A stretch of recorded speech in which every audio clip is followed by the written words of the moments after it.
Size part. Hello, everybody. Welcome to Geeky Geezers. I'm your host, Aged Boomer. This is my co-host, Pacelli. Hello, hello. This is the other co-host, at least for the beginning of the stream, Netter of Netter's Network. Welcome, Netter. Thanks for having me.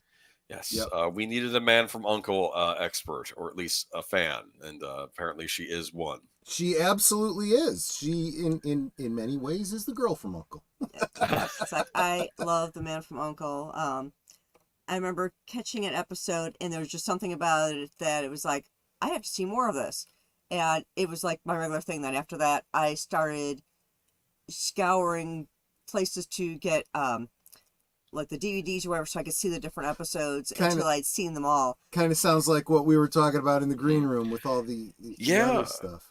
A lot of you kids don't understand that when it came to television back in the day, it was. And I've said this before, but I think it does definitely bear repeating.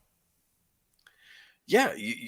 I mean, you would not necessarily get to watch things in order. You would sometimes miss a part two of a two-parter. This would just happen, correct? Exactly right. And I mean, the shows that were really and the way this kind of came up was we were talking about syndication, and I said, for all the talk that we do these days about content, everything that goes on streaming, it's content for the streaming service. Well, that's really what syndication was, at least in the beginning. When a show had run its course, they would license that show out. That's what syndication was, to the local networks, for the local networks to throw on and just have content to fill up the space between the daytime soaps and primetime. And if something turned out to be popular, and they'd get call-ins and say, I saw that there wasn't an episode of Gilligan's Island this week. I missed it. Okay, they get enough calls, they'd put it back on, to the point that some of these shows, they would run beginning to end. They'd get to the last episode, and then the following week, you'd get the pilot episode again. And sometimes, so weird. Not always in order, but sometimes. But that even happens on we have a subscription to Philo, which is our equivalent to cable. It's $20 a month. So for those of you who want pretty much like basic cable, there's no sports channels, right, and you're not getting the local channels on there, but you can get the Food Network and A&E and Hallmark and Hallmark. There you go, Big Al. Yeah, right, exactly. Yeah, you can get Hallmark. You can get the BBC. You can get all these different channels on there. You just can't get sports, and you can't get local network things, but you can get everything else. It's $20 a month. So if anyone wants to cut the cord, first step for most people in cutting the cord, Yeah. So I've been watching. I've always liked The Closer and Major Crimes, because The Closer became Major Crimes after... I remember The Closer, yeah. Yeah, when the person that was in charge, Brenda Lee Johnson, right, moved from Major Crimes to the FBI, and somebody else took over, it became Major Crimes. Right. Yeah, because Keira Sedgwick was on it originally, and then they got, I forget the actress's name, she was on Battlestar Galactica. Yeah, she was the president or whatever. Yeah. Good cast, both good leads. Absolutely. I'm just saying, Yes. So I got to watch episodes of that I hadn't seen before, because I'd only had caught I think it was like the last season or something like that. So I hadn't caught all of them. So I'm able to watch those pretty much from the beginning. They will let me see season 1, season 2, whatever. Same with Rosalie and Isles. Can't talk today. I had never seen the show.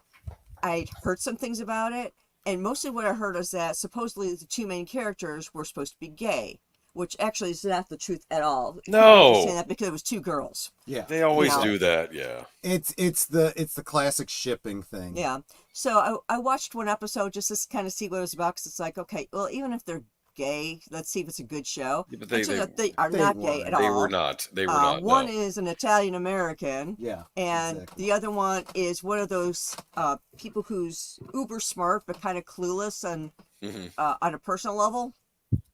But they're best friends. Yeah, And they're friends. It's okay to be friends. yeah, I mean, yeah, they are absolute best friends, and we've talked about this before. There are definitely, and I'm able to watch all those episodes. They're Season 1, episode 1 through to the end. But you know what? What we also need to do, we need to say hi to the chat before we get too Yes. far. Oh, into I'm this. sorry. We got in the weeds. Okay. Well, no, Yep. Rizzoli and Isles, though, my mom was a big fan. I think you'll enjoy the show. All right. Yep. Big I'm Al. playing designated driver today. I had a Guinness today, so there you go. Oh, big time. I was at an Irish. Take The it party was at an Irish pub. I said, "Well, I'll have Take to it have easy. or an English pub." Big L's first tonight. Greetings, Geeky Geezers in chat. Hope you have a great time tonight. Yes, absolutely. You know, I get what the British mean about not wanting their stuff chilled. I think I preferred the Guinness when it got down to room temperature. Yeah, It's weird. I do Yeah, too. okay. I don't mind it cold, but yeah, it absolutely does not need to be for me. like soda, I like cold, but maybe the alcohol I kind of get. Okay, Matanui, welcome. Welcome. Netter of Netter's Network, Hi again. welcome. Oh wait, oh hi. Let's see here. Who else is here? D. Penzek. I think he was just Hail on the with Geeky deleted scenes. Geezers, Aged Boomer, and last caller Troy Pacelli. Thank you so much. And he says, Well- good evening to Netter.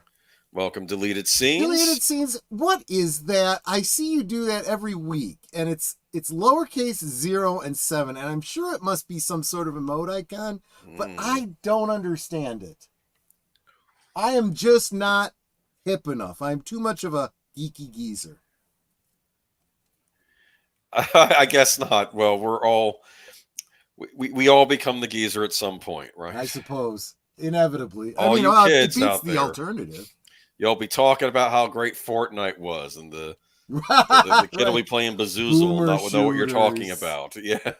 No, Fortnite is a battle royale. Battle royale. It's so 20s. You know what's depressing? I think the 1920s are going to be more fondly remembered than the 2020s. I'm just saying. I mean, you had flappers and jazz music and, speakeasies. That's more interesting than what we have now, right? Oh, I like that. Okay, so he explains that's a salute. He got that from Tom Connors. Okay. That makes sense. I like that. All right. Good, That's good. cool. Yeah. And Mary McDonald was the other person you're trying to think of. Right. Oh, yeah, Mary McDonald, right. All right. Oh, And Rosefire, welcome. Yep, time to pull up a beer, grab a chill dog, and chili dog. Pop and those Pop Alka those Seltzers. Alka-Seltzers. the preemptive Alka-Seltzers, right? The chili dog is the favorite snack food of Sonic the Hedgehog. Is it really? Yes. Okay. Like the Teenage Mutant Ninja Turtles, they had pizza. Mario, I assume, was pasta. And but no, Sonic the Hedgehog, he likes chili dogs. There you go. Don't think too much about it anyway. And Pacific 414, hello all. Thank you so much for being here, Pacific 414. It's always good to see you. And then I see all of you guys saying hi to each other. And Metanu is asking you, honey, how do you do a lowercase number? How do you do a lowercase number? Yeah. I don't know. You know what? I guess you don't. Well, because I said a lowercase o and a 7, which could be interpreted as both of them are lowercase. And I suppose technically the number is the lowercase because the uppercase of 7 would be an ampersand. There you go. Called Jason Todd also loves chili dogs. I don't blame him. I'm not familiar with Jason Todd because the only thing I've seen him in media-wise was the Under the Red Hood movie. Because they never had him on Batman the Animated Series. They went straight to Tim Drake from Dick Grayson. Yeah, I followed him in the comics when they originally came out. Did not like him. I was definitely one of those ones that called in and said, yes, the Joker should kill him. And they did. And that's when we got Tim Drake. And I loved Tim Drake. And I loved his origin. And I hate what they've done to him since. So... DC Comics. We'll talk more about that later, though. Yeah. But anyway, here we are. We unfortunately, do we want to do the In Remembrance tonight, or do we want to do the retrospective? What do we want to do first? Actually, we should do kind of both, right? But let's start out with the good old days. Let's really, good old days. Soften the blow as much as possible and talk about another show that was in syndication. Otherwise, we probably wouldn't have caught it. It was The Man from U.N.C.L.E. And although I've seen it, specifically because my better half is such a fan, maybe I should just turn it over to my better half because she obviously knows it better than I do. Tell us about Yeah, go ahead. May I interject? Now, Natter, what would you do if a young boomer in the 80s would say, man, from Uncle, that show's old. I'm going to watch MacGyver. What would you say to convince me? Okay. Well, I can tell you that Ilya Kuryakin was definitely way cooler than MacGyver. Yeah, I mean, Now, I'd Right. also explain it to you this way. Napoleon Solo, he was really supposed to be kind of like James Bond. So if you like James Bond, then you would like The Man from U.N.C.L.E. Yeah. They had different spy scenarios every week, new episode, new thing that they had to retrieve or destroy or what have you. Maybe somebody they had to protect. And you got to see different gadgets. And of course, just like James Bond, they had their villains, the what do they call it, the arch nemesis, Yep. So there were recurring Thrush. villains?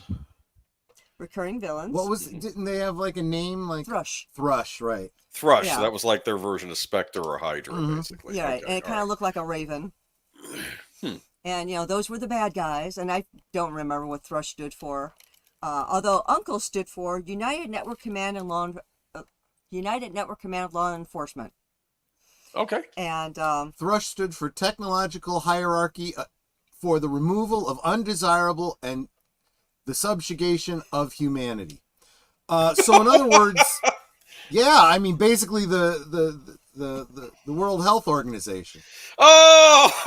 oh, I thought you meant the World Economic Forum. Oh, I'll stop. There you go. Sorry. Wait a minute. The UN? We'll be- Yeah. Anyway, we'll be fine. So here. I guess in the real world, Thrush won. so now what was really interesting is that Ilya Kuryakin was Russian, and at the time this came out, Cold we War. were in the height of the Cold War. Yeah, So absolutely. you would think, oh, Russian, no one's going to watch this show because, there's a Russian on it. But there's something about it that just appealed to everyone. And despite the fact we're in the middle of a Cold War, Ilya made the show. He was starting off as kind of like a sidekick. Huh. And when he said he never even heard that expression before. Mhm. But because it became so popular, he ended up being a co-star instead of just, one of the cast. Like Leo Carroll was, number one. He was the big boss. He was just one of the cast.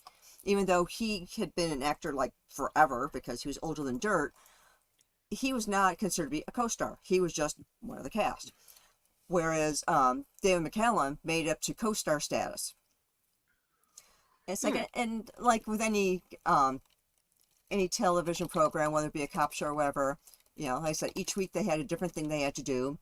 And sometimes you would have those two-parters. And it was killer if you missed that second part because then you didn't know what happened. Exactly. Or worse, you missed the first part so you don't know what the second half was about. I don't know Yeah. which was worse. Yeah. But I wanna kind of compare it a little bit to Star Trek because not only was it a big hit adventure show on TV, action adventure type show, but there was a lot of licensed tie-ins. They had the lunch boxes, they had the toys and stuff. Netter, didn't you have some of those? I have the thermos. I've got a Man from U.N.C.L.E. ring where it's one of those ones that's kind of like I don't know what you call it, but Like you turn the it one poison- way, it's Napoleon. You turn it the other way, it's Ilya. Oh yeah, okay. Yeah, I know what you're talking about. Right. Yeah, and those are only types of things that you saw in the 60s and 70s. And let's see, of course, I recorded every episode on VHS tape, Oh, so I've got a that's bunch fine. of those, which I can now get rid of since Troy got me the Yeah, silver- so what do we you call it, got box set? the DVD box. Is it DVD or Blu-ray? I think it's DVD. I think it's DVD. and Might it's be DVD. Yeah. and it comes in like a spy briefcase. Yeah. You Oh, know? that's I super also cool. have Yeah. the Man from U.N.C.L.E. t-shirts. I have a Girl from U.N.C.L.E. t-shirt. Yep. There was a girl from I have a Uncle Shop, board yeah. game.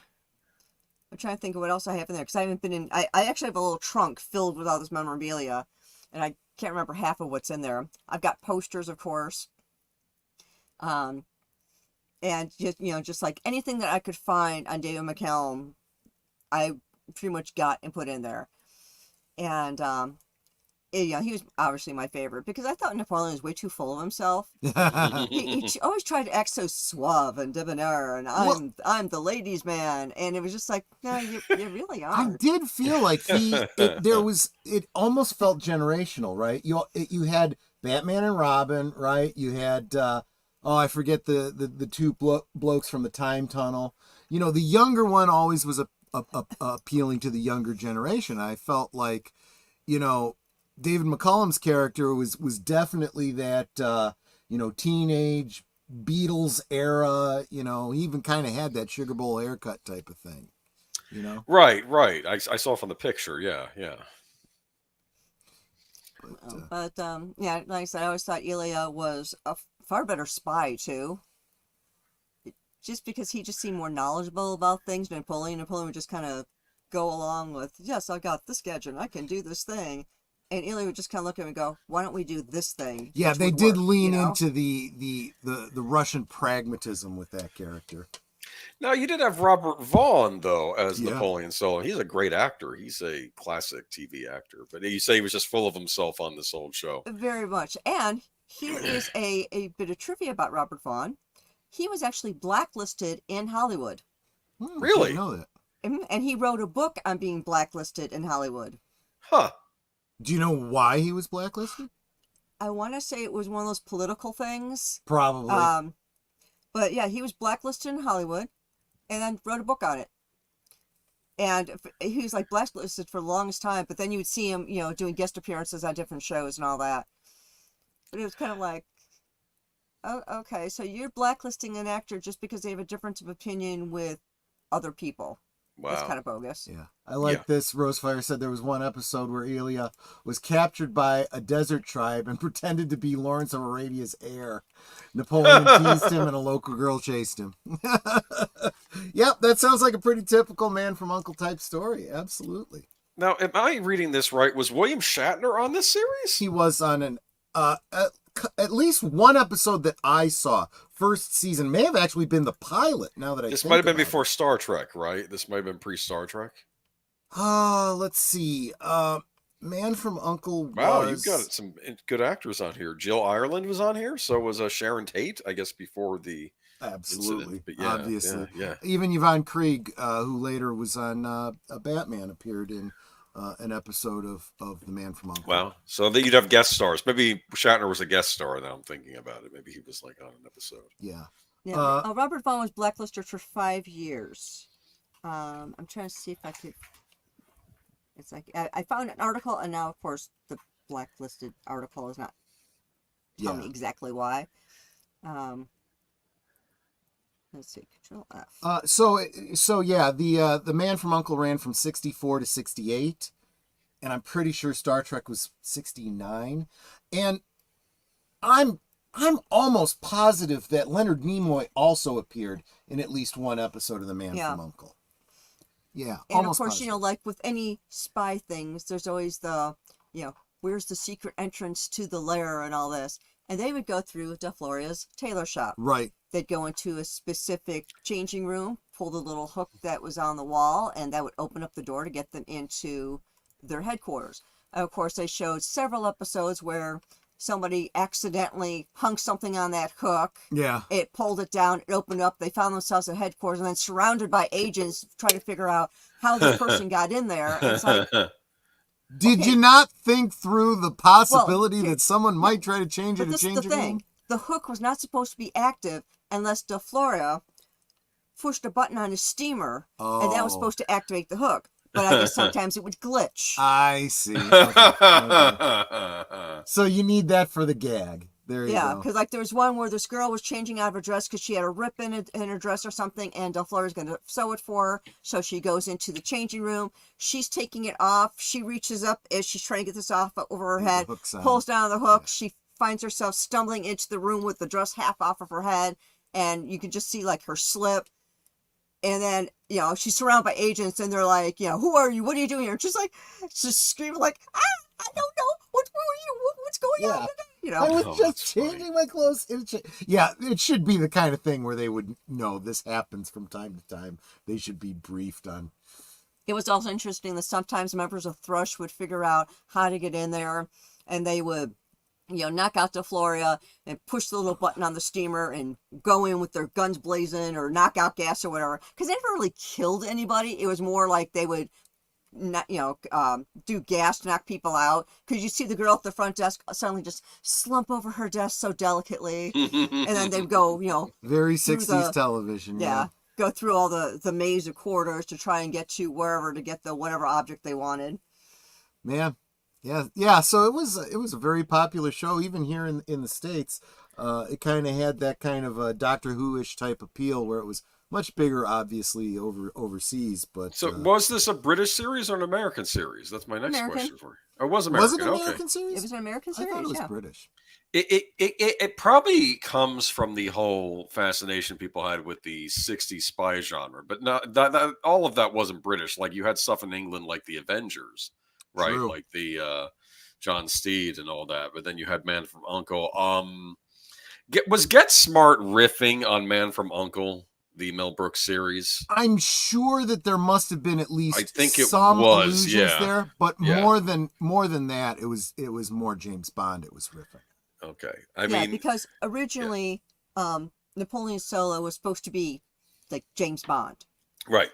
and they had to, change it up a little bit because it couldn't be exactly like James Bond. So they changed, of course, the name was Napoleon Solo, not James Bond. And Does he wear a tux he had a partner? He wore nice suits. Yes, absolutely. He's a gentleman spy. That's what Absolutely. He's supposed to be. Right. Okay. Yeah. And like James Bond, very much the ladies' man and all Right. that. Who thought he could just charm the pants off of any lady. And of course, in Man from Uncle, it was more about Robert Vaughn getting the kisses, whereas James Bond was taking it all off. Yeah. Because this was network television, so he could get a kiss or two, but that was about it. Then you have, and then you, I guess, have him partnered with the Russian, which I guess was like a two men from opposite sides of the Cold War having to work together to stop another threat. Is that basically what the plot of the series was? Is that what I'm getting the impression? Basically. Sort of like what they did. No one really seemed to have an issue with the fact that he was Russian, because in the organization they had people from all walks of life being agents, because you need to, occasionally you need to infiltrate. You send the Russian in, or you send the Greek in, or the German in, or whatever that can fulfill that role and just blend in. And there was actually a couple of episodes where Jill Ireland, who had been David McCallum's wife, had starred in there as like one of the people they had to protect or whatever. So yeah, exactly. And speaking of influences and whatnot, you remember the movie Kingsman: The Secret Service? I just thought of that when Netter was talking about getting into the headquarters by the secret room or whatever. It's kind of like the huntsman at number 11, the clothier. In the Kingsman, same kind of thing. I like Kingsman.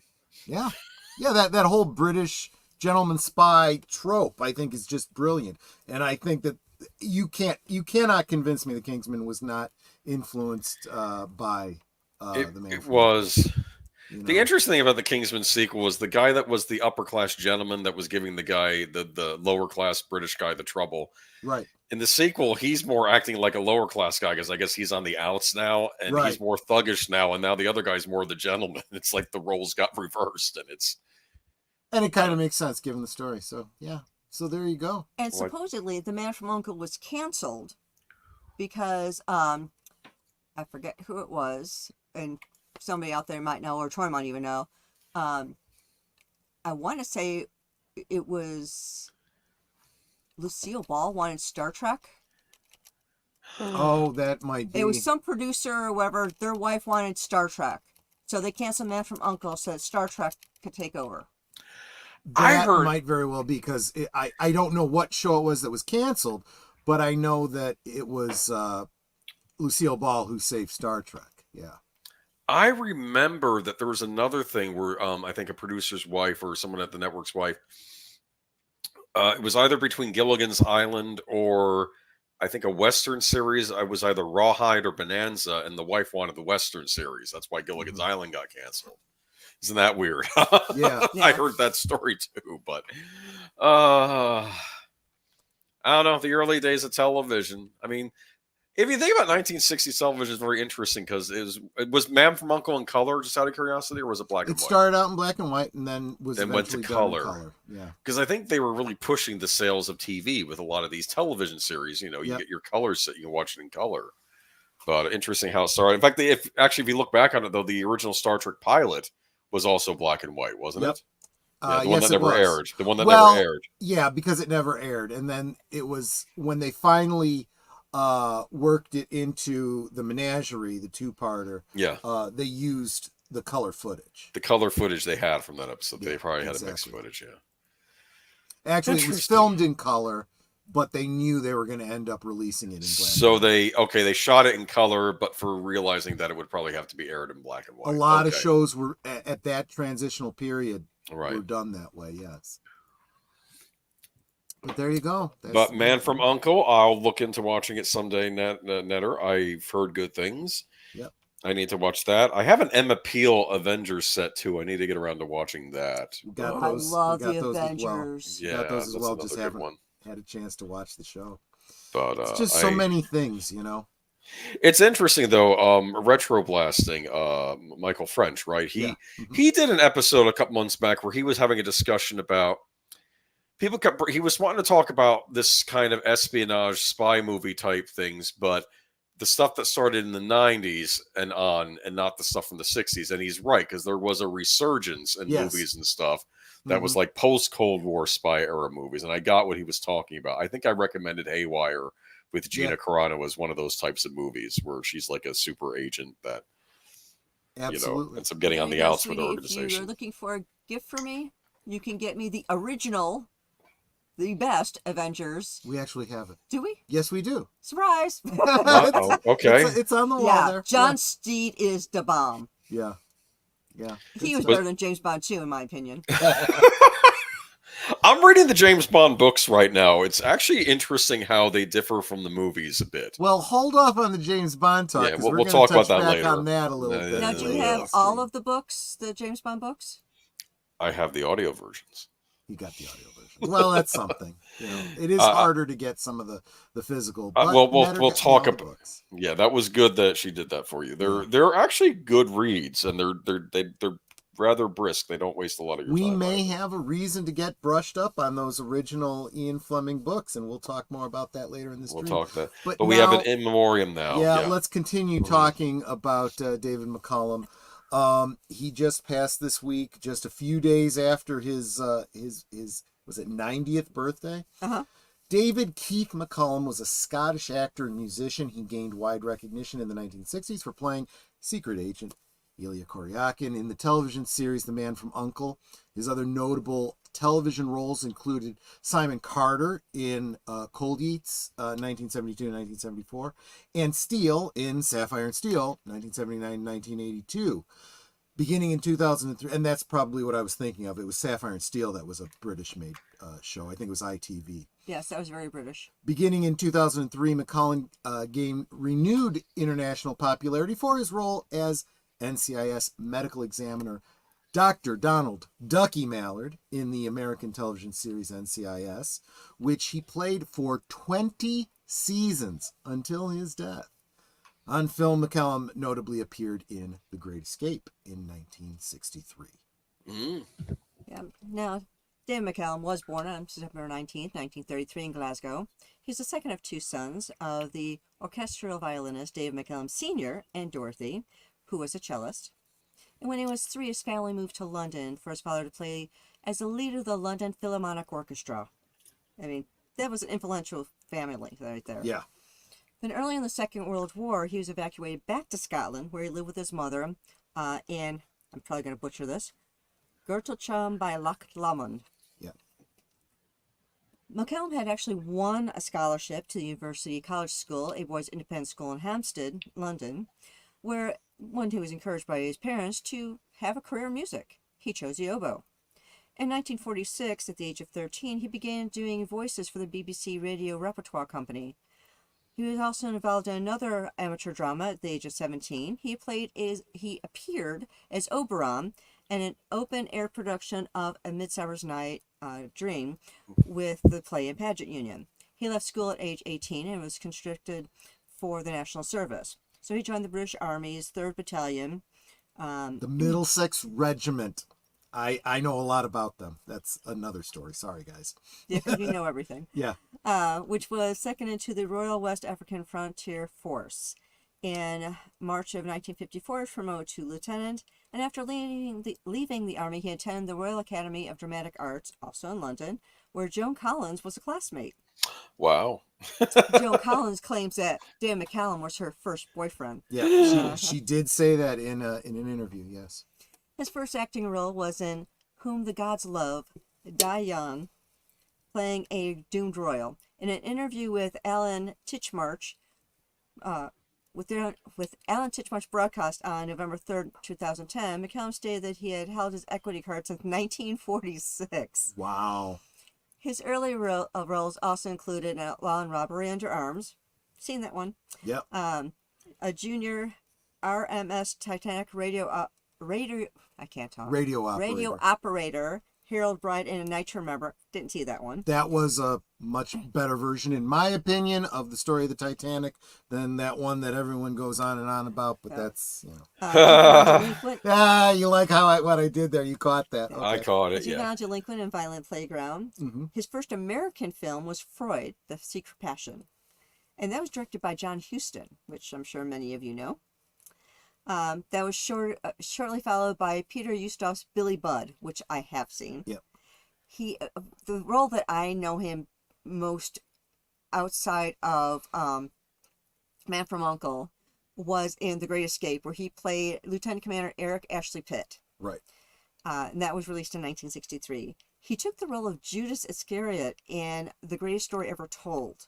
Now, I've seen it, and he did there's a really great version of playing Judas.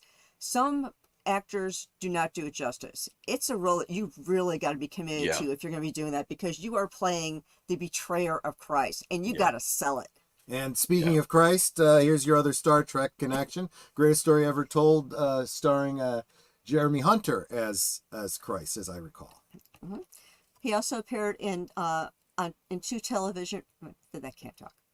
He also appeared in other television roles, 2 appearances on The Outer Limits. One of them, I remember, was called The Sixth Finger. Right.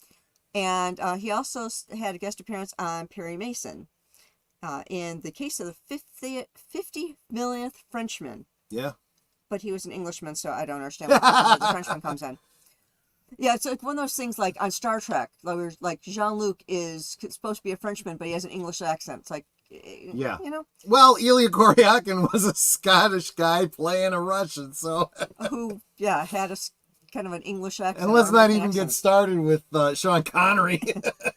The Man from U.N.C.L.E. was intended as a vehicle for Robert Vaughn, but it made McCallum into a sex symbol, with his Beatles-style blonde haircut providing a trendy contrast to Vaughn's clean-cut appearance. McCallum's role as the mysterious Russian agent Ilya Kuryakin was originally conceived as a peripheral one. In fact, McCallum recalled that he had never heard the word sidekick before when presented by his character's description for the first time. McCallum, however, took the opportunity to construct a complex character whose appeal rested largely on what was shadowy and enigmatic. Thank you. I have trouble with that word. So his popularity with the audience, as well as his on-screen appearance with Vaughn and their chemistry, was quickly recognized by the producers, and he was elevated to the co-star status. Although the show aired at the height of the Cold War, McCallum's Russian alter ego became a pop culture phenomenon. He was inundated with fan letters, and a Beatles-like frenzy followed him everywhere he went. While playing Kuryakin, McCallum received more fan mail than any other actor at MGM Studios. Wow. In their history, including Clark Gable, Robert Taylor, and Elvis Presley. Yeah. Hero worship even led to a record, Love Ya Elia, performed by Alma Coogan under the name Angela and the Fans, which was a pirate radio hit in Britain in 1966. A 1990s rock rap group from Argentina named itself Ilya Kuryakin and the Vanderramas in honor of the Man from U.N.C.L.E. character. McCallum received 2 Emmy Award nominations in the course of the show's 4-year run for playing the intellectual and introverted secret agent.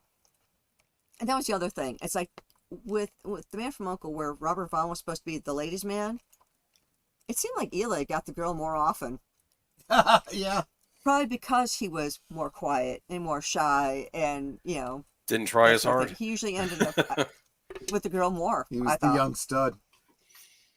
And plus, he wasn't like actively hound dogging the women, whereas Robert Vaughn's character was.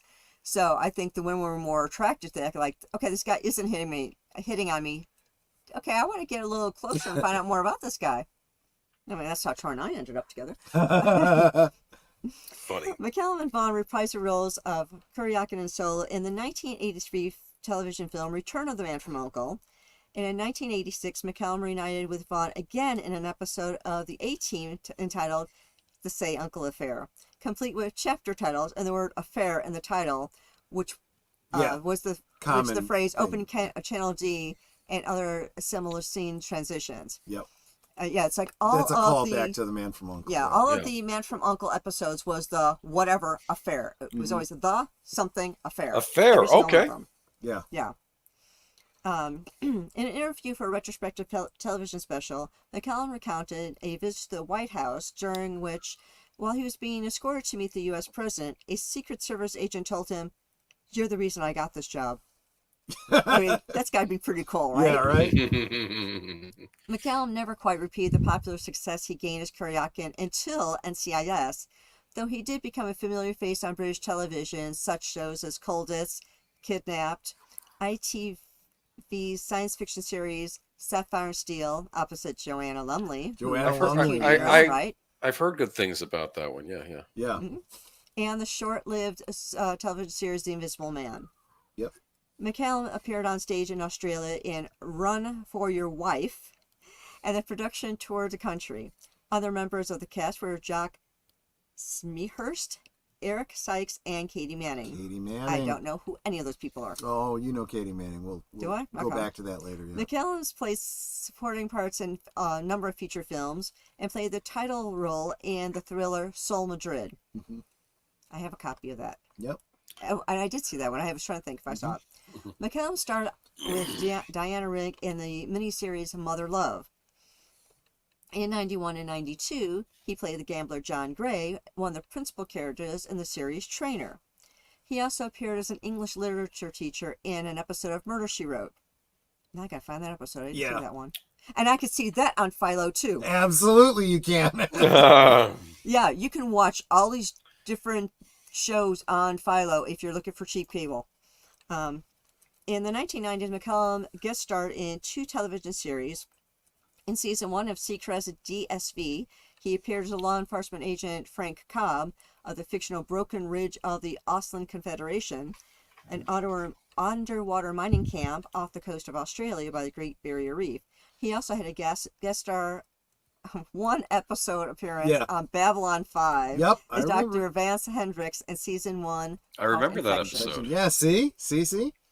That was the one And where he had an argument with the doctor in that. I remember that. Yep. That was it, yeah. He was his old teacher, I think, wasn't he? Yeah, Mhm. yeah. His mentor. Yeah, that was interesting. In 94, he narrated the acclaimed documentary series Titanic, the complete story for A&E Networks. This was a second project about the Titanic on which he had worked. The first was the 1958 film A Night to Remember, in which he had a small role. I'm guessing there was probably a connection there. Could be. In the same year, McCallum hosted and narrated the TV special Ancient Prophecies. I used to like that show. Yeah. This special was followed soon by 3 others, told of people and places historically associated with foretelling and the end of the world and the beginning of new eras for mankind.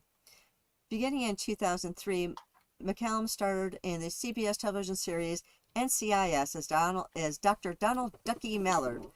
Well, if you're being called Donald Mallard, your nickname has You to gotta be be Ducky, exactly. right? The team's chief medical examiner and one of the show's most popular characters. In season 2, episode 13, The Meat Puzzle, NCIS Special Agent Caitlin Todd as Special Agent Leroy Jethro Gibbs, Mark Harmon. Yep. What did Ducky look like when he was younger? Gibbs said, Eli Kuryakin. I remember that. It's like, oh, Funny. I did the whole Leo DiCaprio thing. Oh, he said the thing. It's funny. According to the behind-the-scenes feature of the 2006 DVD of NCIS Season 1, McCallum became an expert in forensics to play Mallard, Yeah. including attending medical examiner conventions. So now I love it when an actor wants to get something Yeah. right and they go through that extra effort. Not a lot of actors do that, but some really get into roles that way, and this is an example of an actor that did that. In the feature, Donald Belsario said that McCallum's knowledge became so vast that at the time of the interview, he was considered making him the technical advisor to the show. Yeah. McCallum appeared at the 21st annual James Earl Ashe Lecture, held May 19, 2005, at the Armed Forces Institute of Pathology, an evening for honoring America's service members. His lecture, Real to Real That's Forensics, REEL to REAL. with Commander Malek, U.S. Armed Forces Medical Examiner, featured a presentation comparing the real-life work of the Armed Forces Medical Examiner staff with that of the fictional naval investigators appearing on NCIS. In April 2012, it was announced that Dave McCallum had reached an agreement with a 2-year contract extension with CBS TV. This move meant that he would remain an NCIS regular past his 80th birthday. In May 2014, he signed another 2-year contract.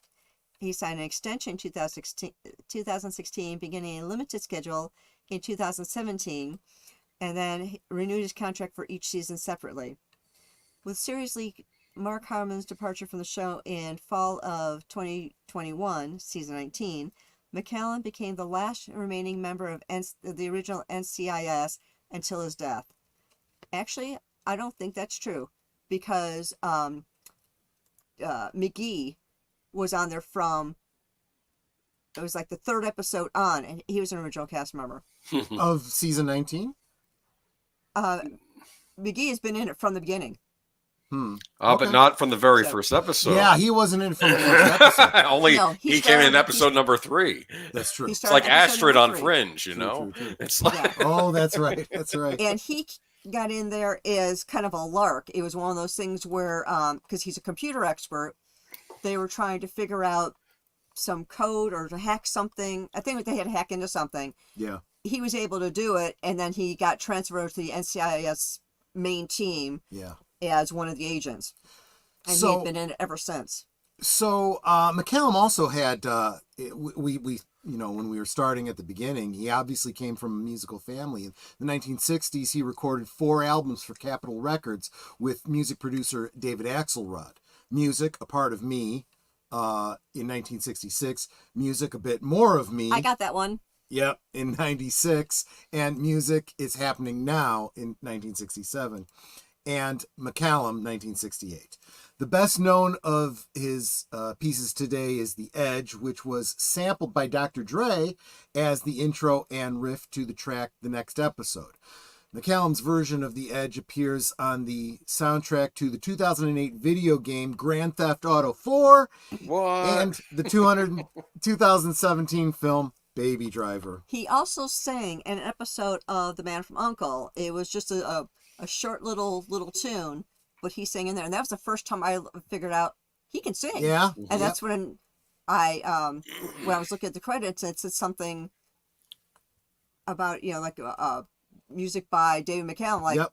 he does music, and I Oh, started absolutely. scouring, looking for stuff, and came up with it's A Bit More of Me, and that one I wasn't able to find the other ones, but I got A Bit More of Me.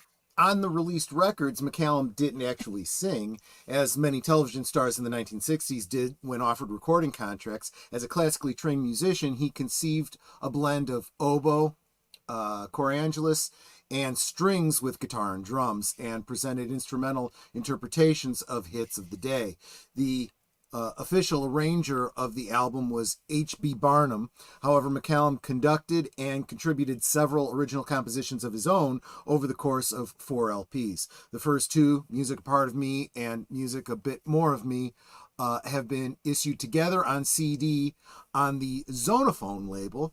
On Open Channel D, McCallum did sing on the first 4 tracks, Communication, House of Breckenridge, Lane, In the Garden, Under the Tree, the theme song from the film 3 Bites of an Apple, and My Carousel. The music tracks are the same as on the Zonophone CD. This CD was released on the Revola label. The single release of Communication reached 32 in the UK single charts in April of '66. In The Man from U.N.C.L.E. episode The Discotheque Affair, McCallum played a double bass as part of a band at a nightclub. He also played guitar and sang his own composition Trouble with Nancy Sinatra. That's what I was talking about. On the Take Me to Your Leader Affair, and played several instruments in the Off-Broadway Affair in the 70s. McCallum also recorded 3 H.P. Lovecraft tales for Camden Records, Wow. an imprint of August Derleth's Arkham House publishing venture, The Rats in the Walls in 73, The That's a creepy Dunwich one. Horror, in 76, and The Hunter of the Dark in 79. In 2016, McCallum published a crime novel entitled Once a Crooked Man. I own that. Yes, you do. I know you do. The narrative is set in New York and London and centers on a young actor who tries to foil a murder. McCallum stated at the time that a second novel was in progress. On May 11th, 1957, McCallum married actress Jill Ireland in London. They met during the production of the film Hell Drivers. The marriage legally ended February 1967 after a separation of approximately 2 years. McCallum and Ireland had 3 sons, Paul, Jason, and Valentine. Jason, who was adopted, died of an accidental drug overdose in '89. Val is a guitarist, played on and off with Jackson Browne since 2002. Lucinda Williams from 2011 to 2016, and many others. Now, here's an interesting thing. Jill Ireland Yep. met McCallum on a production of a film. Yeah, Hell Drivers. Then he did The Great Escape, and she met Charles Bronson and dumped David for Because Charles she Bronson. started going with Yeah. Charles Bronson. The Yeah, hussy. exactly. They stayed married, I think, for the rest of their lives, though. I'm just saying.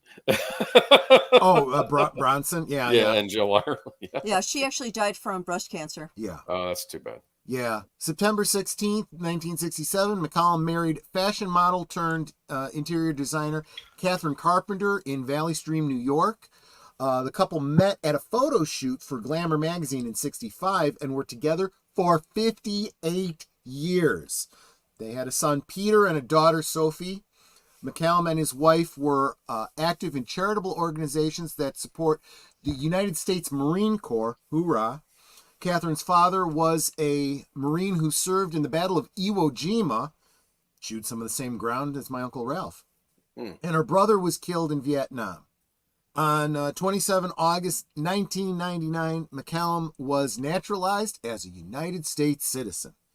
McCallum had 6 grandchildren. He is friends with Tiber Rubin, and you should look up that name if you don't know that name. I don't know that name. That's okay. We'll look at it later.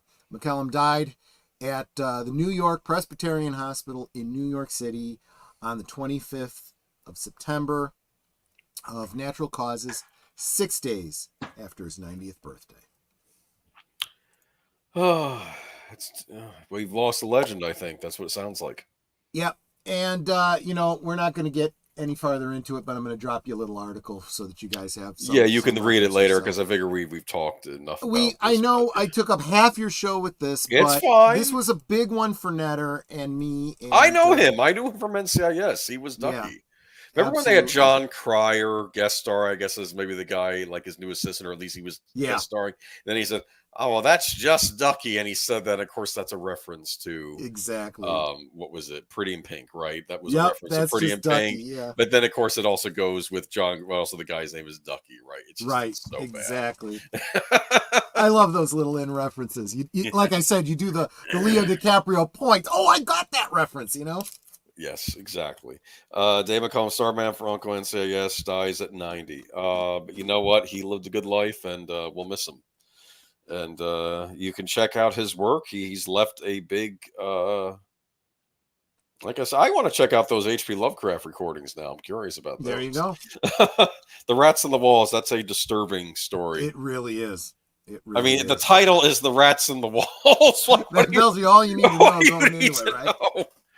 Better call Orkin.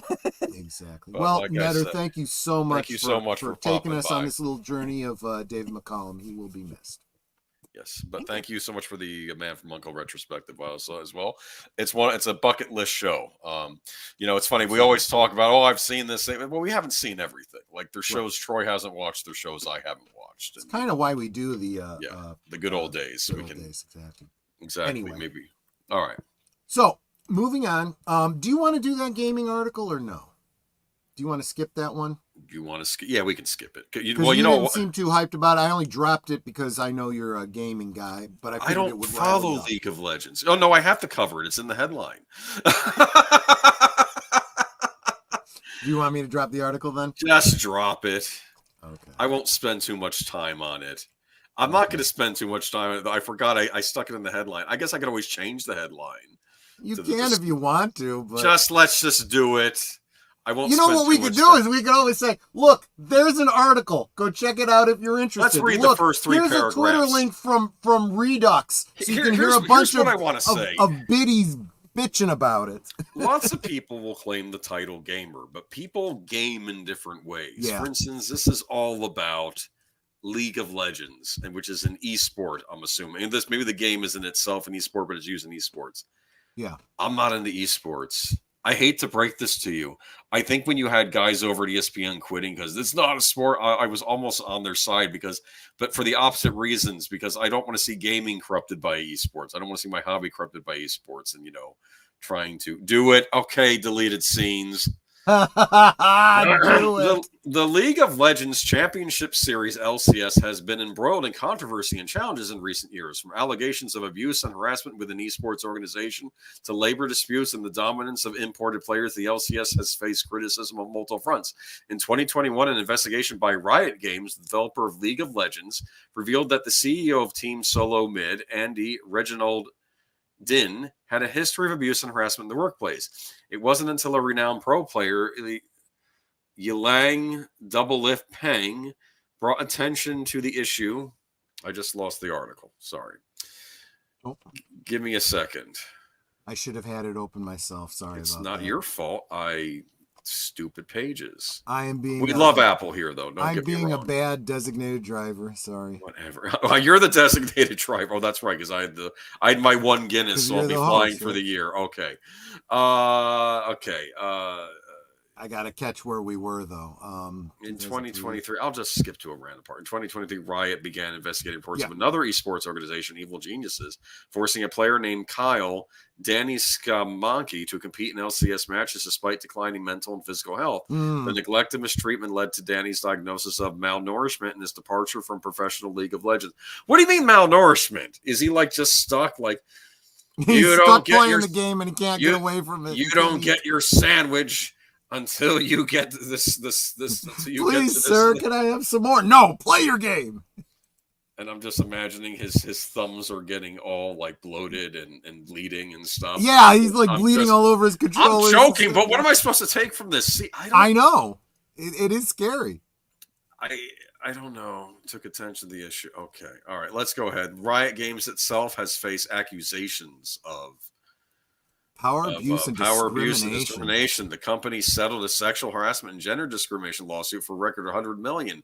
Yeah. Where is all this money coming? This is big bucks. I know. See, this is where the boomer in my title, Aged Boomer, comes out, because this is me being lost. I don't follow esports.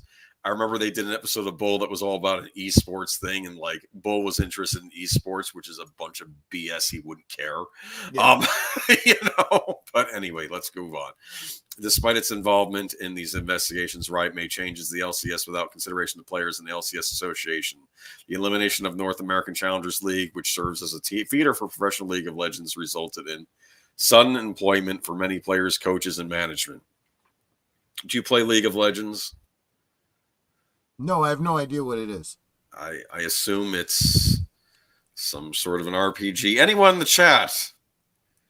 So screw esports. Okay, where are we going with this? Let's see. Despite these challenges, the game LCS... that like the Leroy Jenkins meme comes from? Again, somebody help us out with this if you know. Why didn't you do research before? Because I've been busy today. That's why. League of Legends. Let's see here. I'm always seeing it advertised. League of Legends, commonly referred to as League, is a 2009 multiplayer online battle arena video game developed, published. Okay, so it's a battle arena game. Okay. Mm-hmm. All right. Well, that makes sense then. Why this would be a big thing. So what do you think? Well, there was that one. What was the rant? The one thing I wanted to point to was the $100,000 for what was it? Gender discrimination lawsuit. Yes. The other thing that I dropped was a link to a tweet from who was it? The Redux. Talking about, oh, it's all men and there's just one woman and some transgendered person, blah blah blah blah blah, and all the women are just going on their man-hating rants. And it's like, if you want more women competing in League of Legends, do it. Go play the game and get involved. I remember you sent this to me earlier in the week. Was Melanie Mack talking about this League of Legends Championship? Yeah, I think so. Uploading a video. 6 of the featured players, 5 of the 6. Okay. Again. All right. Well, okay. No, I've seen enough. I saw the video earlier. I don't need to see it again. I saw that video earlier in the week. But hold on. Rosefire says, but in these odd days, how can you tell if there's a physical emotional harassment problem? Valid proof for people magnifying their issues, they can sue the company. It's their own scratch. And how can you tell if a team has no woman when anyone can say they're a woman on any given point of the day, right? That's true. That's the other thing too. It's like if you've got, if 1 out of 20 of them is women, but 3 of the men identify as women, do they count? I identify as a dragon. That could work in League of Legends, I think. Maybe, I don't know. Are there dragons in League of Legends? I have no idea. Here's the deal.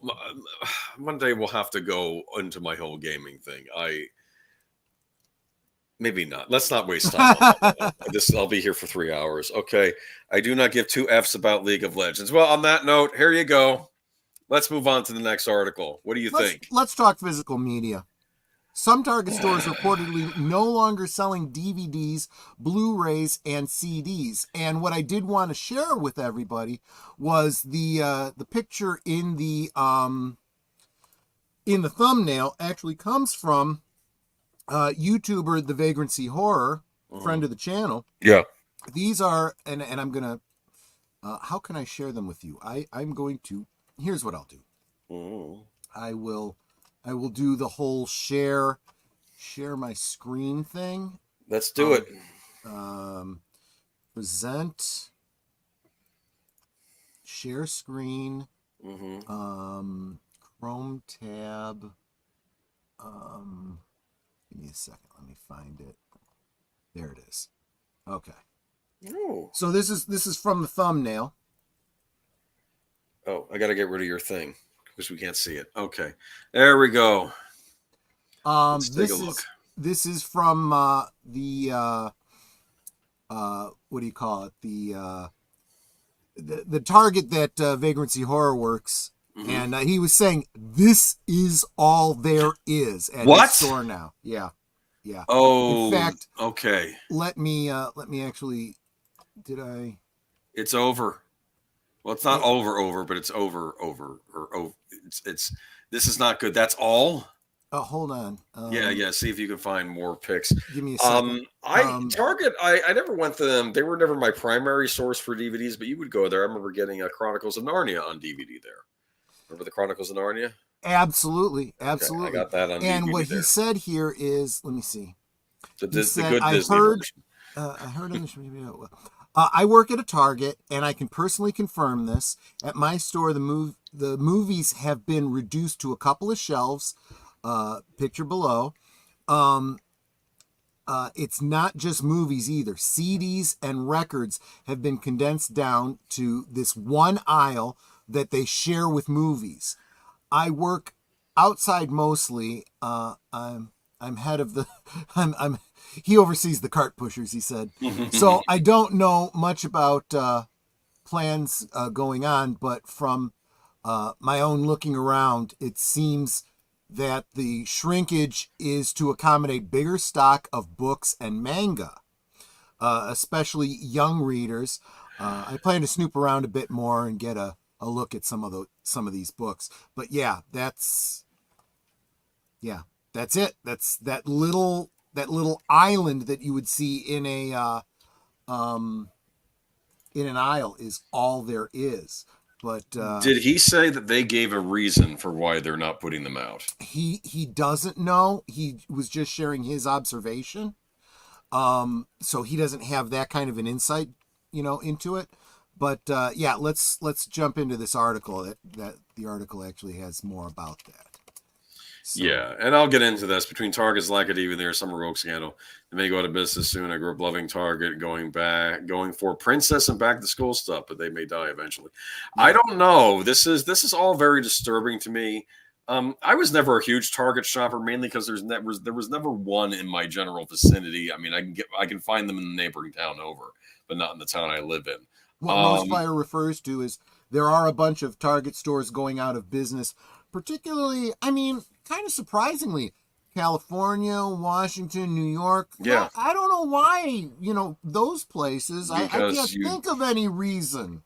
You know what? You capitulated during the summer of love, and you looked the other way, and now I don't understand. The reason they're giving is because of so much loss and theft. No kidding. Really? Can't even imagine why that would be happening. Some Target stores have reportedly stopped selling DVDs, Blu-rays, and CDs, and their stores are moving displays in the part of the store where they sell other physical media like books and vinyl records. Move is not entirely unexpected. The retailer, which had a significant amount of space to get dedicated to movies and music until 2021 or so, has been reducing the footprint of disc sales for the last few years.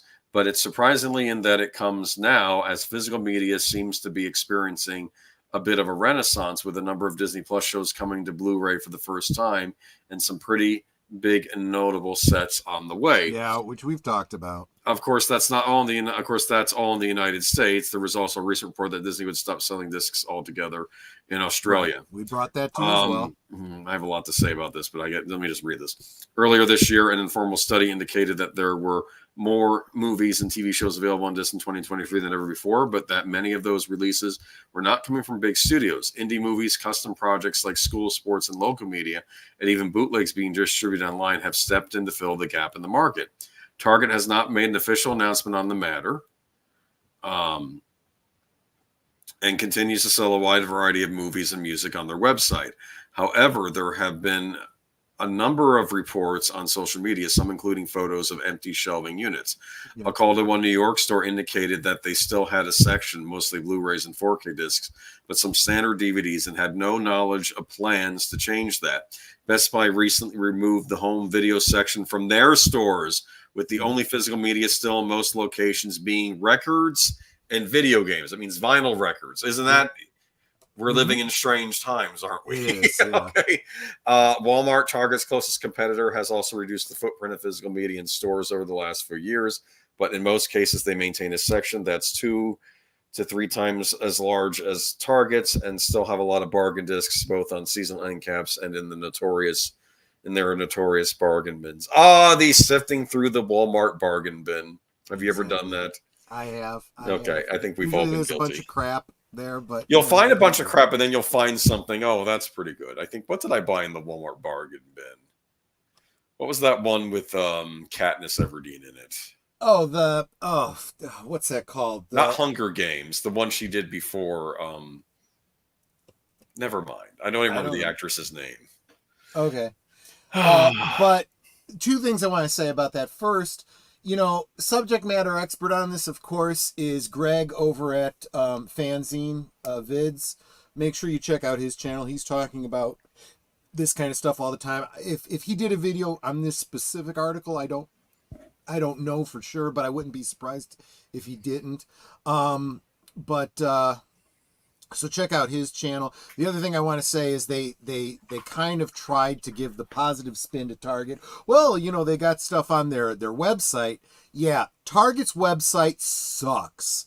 They I went on a big rant a couple of years ago when Toys R Us went out of business. I said they had no online store, and that's what killed them. Well, Target is only slightly better in that they do have an online store, but you can't get anything on it.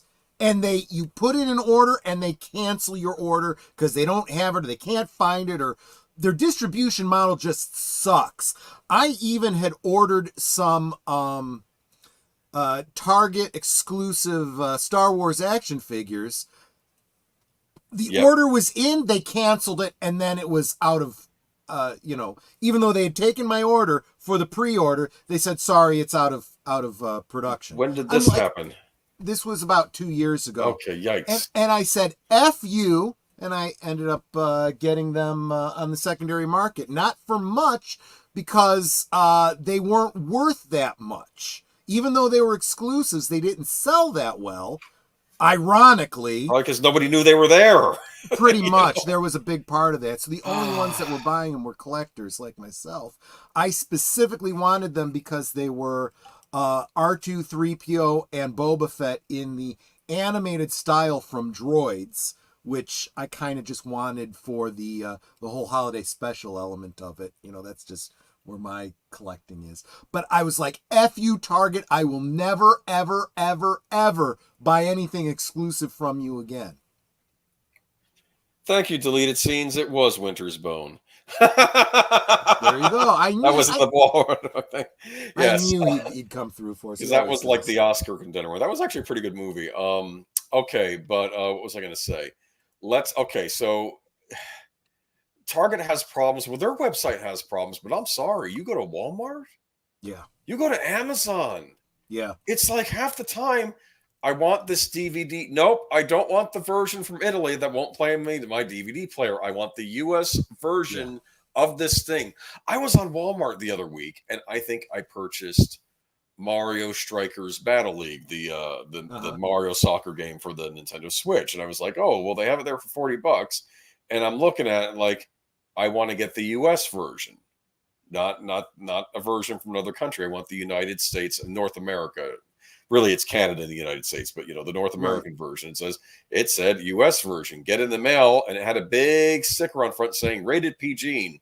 Look it up online. Nope, that's Australia, New Zealand rating. It's getting sent back. I then had to purchase it directly from Nintendo because I could at least trust that they were going to send me the American version. And I always worry because of these things if I buy the foreign release, if it's going to patch normally like any other game. That's part of it. Remember that with Amazon, I'm sure this is probably true with Walmart as well. Yeah. But remember with Amazon, you can always go and do a review, and it's worthwhile to keep hitting them with reviews about ordered US, didn't get US. They can't seem to get this right. Well, it's from a vendor. It's ridiculous though. But that Amazon starts looking at that and they start asserting a little bit of, hey, you're making us look bad here. But I think it's going to get to the point where Amazon is going to start reining it in and saying, unless you specifically are looking to UK, for example, if you're in the US, the only, results that are going to come up are US. It's got to happen eventually if they want to improve the service. Listen to me. It's not that I mind buying import stuff, but that should not be the default. Default should be the American version all the time. No, that's what I'm saying. The default should be US, and unless you want to specifically look for that Japanese version of the game, you're going to get some people may want that version, and that's fine. But typically, let the user decide, how to toggle that. Walmart online toy section looks like eBay. I'm worried. They're saying video games and vinyl. I'm worried video games are going to be the next Jesse's thing that go on the chopping block. Right, because Walmart does the same thing Amazon does, where these can be secondhand vendors that are selling through Walmart. Yeah. So you got to pay attention to that. Let's see what Samuel Proctor's saying. That's why I've ordered Blu-rays. Just make sure it's a U.S. edition. You don't want to deal with the hassle of working with discs that don't work on my player. Yeah, it's bad. And to be fair, I'm not picking on other released Blu-rays. Sometimes other countries get nicer Blu-rays than we do, but they're not compatible with our players. Yeah. That's Well, the main and this problem is with what them. Netter and I have had this problem where, we want to get the US version. We end up having to send it back. Sometimes, however, and you know this, Yeah. sometimes you can, like I did with Blake 7, I can only get a British release of it because it was never released Right. in any kind of Was it region free at digital least? format in the US. Huh? Was it region free? No, it was, okay. it was, what is it, is it region 2 in the Yeah, UK? they have all these regions. Yeah. And I have to rip it and make I literally have to make a copy of the DVD I bought in order to, Unless watch it comes in NTSC. and which it is didn't region in free. this case, yeah. I literally have to make a region free copy of it for myself to watch. That's what I have to do. So It's just ridiculous. But but here's what I'm thinking too. I'm wondering, are people just not going to these stores and buying the DVDs? Is that's why they're getting rid of them? I mean, even to be fair, when was the last time I walked into a Target and bought a physical DVD? Probably been a few years. well, this is a conversation I had with Greg Yeah. over at Fanzine. It's one of those things where the dynamic leads to it, but I think they're getting the wrong message. If you are Target or Walmart or whatever, and you have less, shelf space dedicated to it, so that when I come in looking for a DVD and I can't find it, Yeah. what am I going to do? I'm going to go buy it from Amazon. Gonna go buy it from Amazon, Right? yeah, Because I can literally find, or eBay Targets or whatever. or Targets on wonderful online site. The important point is go get it on internet. So what happens is they say, oh, well, people aren't buying DVDs, so they shrink and shrink and shrink, and it's a domino effect. There's less DVDs. I'm not going to think to go to Target to find something. I'm just going to start now always going to the internet. And honestly, I said this is bigger than what do you call it? This is bigger than physical media. This is getting to be everything. Pretty soon, you will stop going to brick and mortar stores because you're going to be getting everything online because you can literally find everything. I think the only exception to that, of course, is produce and groceries because, the internet is not there for that kind of stuff. I'm curious about one other thing too, though. Are people? I don't want to say if it's a generational thing. Are people just going directly to streaming and ignoring the physical media now? In some cases, yes, but in other cases, it's like I said, and they're not going directly to streaming. They're going directly to Amazon to buy their physical media. All right. And to be fair, I do that too, or I'll buy sometimes a lot of these boutique DVDs I buy, the company that produces them has a store on their site, and sometimes they'll have sales or they're like Criterion, for instance. You can buy exactly. I can get it from Barnes and Noble on a sale or Amazon on a sale, or I can get it directly from Criterion when they're having a sale. Yeah. And sometimes stores like Kino, I think I'm going to be buying some discs from them pretty soon because they're having a sale, an October sale going on, and I don't know. I might pick up Hardcore. I've never seen Hardcore. Okay. George C. Scott, you know the one I'm talking about? Yes, I do. Yeah. But again, I'm not going to fault you for going to Amazon because that's what you got to do in order to get your physical media. Well, at least you're getting the physical media, I go into Target and I say, do you have a copy of Twice Told Tales starring Vincent Price? They're going to look at me cross-eyed. Okay. They're not going to you're going to get some kid getting minimum wage. Although what's apparently Vincent that's Price? A living wage these days. Yeah, who's with Vincent Price? Exactly. So, I mean, I remember it odd that I think Best Buy had Night on the Galactic Railroad, which is a very obscure Japanese animated feature. And they actually had it on Blu-ray in the store. Wow. This was years ago. And I think I actually decided to buy it at Best Buy in the store. But that was years ago. And that was an exception because they just aren't carrying these obscure movies. You used to go into Best Buy and you'd get the same kind of obscure releases that you'd find online. Like I think I got Lucio Fulci's The Beyond in a tin at a Best Buy store. They wouldn't sell that now. Exactly. They're going to sell the latest Disney. eBay. Yeah, that's Netter's even saying she goes to eBay. I go to eBay too these days too. You find stuff on eBay. I think I picked up. I needed a copy of Mario Bava's Black Sunday, and apparently I think that's out of print. And I was still able to find a DVD of it because My Mario Bava What's it called? collection got Oh, he got it though. I got it already. Black Oh. Sunday.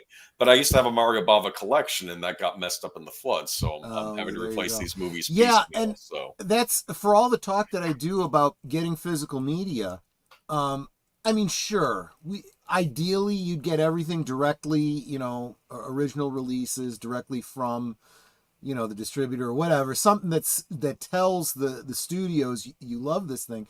But honestly, there's no reason you can't get secondhand stuff, especially for this harder to find stuff. You know, DVDs generally hold up really well, so there's usually no problem with. I mean, check it, make sure that there isn't a scratch on it or something. disc rock can happen, but it doesn't have, like some of the early Universal DVDs were crap. But a Yeah. lot of DVDs, so I have DVDs I bought in '98 that still work now. Okay, Yeah. you know.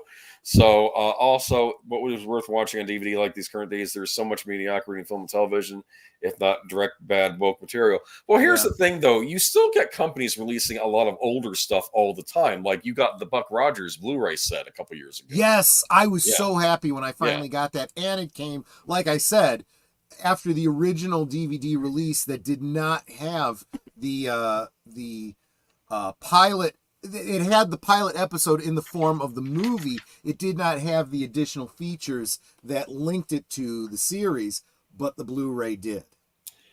And some companies still. Oh, it did. Okay, yeah, but like the channel Shutter, the horror streaming channel. Yes, I think some guy recommended, because I'll support and subscribe to Shutter streaming because Shutter also supports physical media. Yep, that was And Greg who said that. yeah, and I actually watched a movie on Shutter, liked Mhm. it so much that I found the DVD on Amazon, $10, and I'm like, okay, I'll buy the DVD. It was Kids versus Aliens, and I had a lot of fun with Interesting. that movie. That's a ridiculous movie, Kids versus Aliens. Right. It's like you have like the young kids, and then you have the teenagers show up, and the teenagers are just awful in this movie. Like you hate the teens. It's a goofy movie, but I liked it. I don't know though. What do you think is going to happen now? I mean, I don't think Blu-ray and DVD is going away. I'll tell you nothing that's going to kill Blu-ray and DVD though. We need to be able to actually purchase Blu-ray and DVD players, decent ones, and I actually recently picked up a Sony DVD player, an upscaling one, because I have an older model that was a really good DVD player. And I decided, let me buy another one. I'll have a spare. And I tested it out. I'm playing the disc, and it's making this loud, whirring, whizzing noise. The disc player itself, it's smaller, not made out of the hard metal, very plasticky. It kind of looked like the old player, but it's not as good material. And I'm like, I don't know what's going on over there at Sony. Sony, they were big pushers of DVD. They were big pushers of Blu-ray. They were the ones that were the big investors in Blu-ray. And now I don't know if there's been a change over there in management, because I don't think they're taking their electronics sector seriously at all. And, many of us still like to buy the Blu-rays, like to buy the DVDs, but we need proper players to play them on. And maybe there's another branded DVD player I could buy that's still high quality, or at least get a Blu-ray player that can play the DVDs on it, but I just don't know. Yeah. In fact, the era of DVDs were the best era of creative DVD menus. Blu-rays got more lazy with them. There's no reason Blu-rays had to get lazy with the DVD menu. They can do fancy DVD menus just like DVDs can. They just chose to go, I guess, minimalist, which I actually think worked better for the Studio Ghibli discs. But it's funny because I remember getting Dario Argento's Deep Red on Blu-ray, and it's a good Blu-ray, but I kind of missed the DVD menu where you had the creepy puppet flying across the screen, and I don't know. There's anyway, and this is kind of sad. There was a Doctor Who Christmas DVD that came out, 10th Doctor, that had a DVD extra on it that over in the UK streamed on it was actually very clever on UK's streaming service. I think it's called BBCI or something like that. It was I'm forgetting the name of it, but it was an interactive episode of Doctor Who, and David Tennant breaks the fourth wall and uses his sonic screwdriver to turn your remote control. He gives the power of the sonic to the remote control. Ah, And what you are able to do is pressing certain buttons, you can switch between two related channels to do like a choose your own adventure type of thing for Attack of the Grask. That's what it was called. To, you know, follow along, do this story so you could have a different ending. And at the end of it, the doctor, you know, says, "Oh, let me deactivate your remote." Bzzz. He goes, "Okay, I've taken away the power of the sonic, but my recommendation is that you do not use your remote to go and watch ITV for the next 24 hours, or the universe will explode." Well, that's funny. Anyway, they turned that into a DVD extra, which, thinking about it, very easy to do in the DVD format. Yes. But again, only available in the UK. Oh. Yeah. Like I said, sometimes we get stuff they don't get. Sometimes we get stuff. Sometimes we get stuff they don't. Sometimes they get stuff we don't get. Like I don't know if it was on the Universal UK versions of Back to the Future, but the Back to the Future ride from the Universal Studios, they actually put that on the disc. So even though the ride was defunct, they gave you all the footage and like the pre-footage stuff from the ride, and actually get to sit on the ride itself. You know, not the same as being on the ride, but it was cool that they actually went to the trouble of preserving it. You know, Right. on the Back to the Future discs. But I don't know. Like I said, if they had more quality bonus features more often. Yeah, I like a good audio commentary track. I mean, we sort of do those with our rewatches, right? Those audio commentary tracks. So this you get to hear from like the directors and people involved. Exactly. The best audio commentary track ever is Bruce Campbell's on the original Evil Dead. I'll have to check that out. It's just, he's just tearing apart Sam Raimi. Like, it's funny, Sam Raimi had a track, and then Bruce Campbell had a track, and like, Bruce is just, you know, saying, "Oh, look at this wonderful effect," and you can see the outline on it, you know, like he would be pointing it out. And just, I love. He's a funny man. I've heard a lot of DVD commentary tracks where they rip on the movie because they didn't like it themselves. You know, Superman 4. I'll tell you, you want to listen to a sad, depressing commentary track?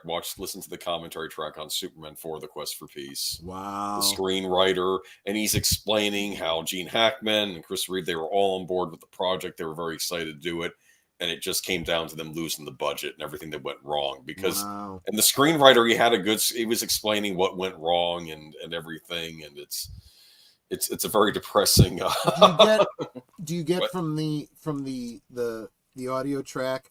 Do you get the impression that there was a much better movie in there that we never got? I think it's because the budget fell out. Like, he was pointing out different scenes, like the scene where he's at the gym and he, you know, with the working out and the guy and the bully picking on him, you know, the workout guy, and he said that was a riff on the old mail-in for weights. Tired of getting sand kicked in your face at the beach. Which was in all the comic books, right? Yeah, that was supposed to be a play on that. But Superman, you know, turning it on the guy, you know, Clark Kent, because of course, exactly.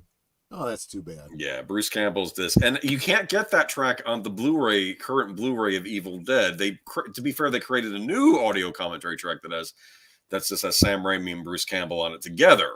And that's also a good commentary track, but I had to hunt for the old disc that had the two separate tracks on it.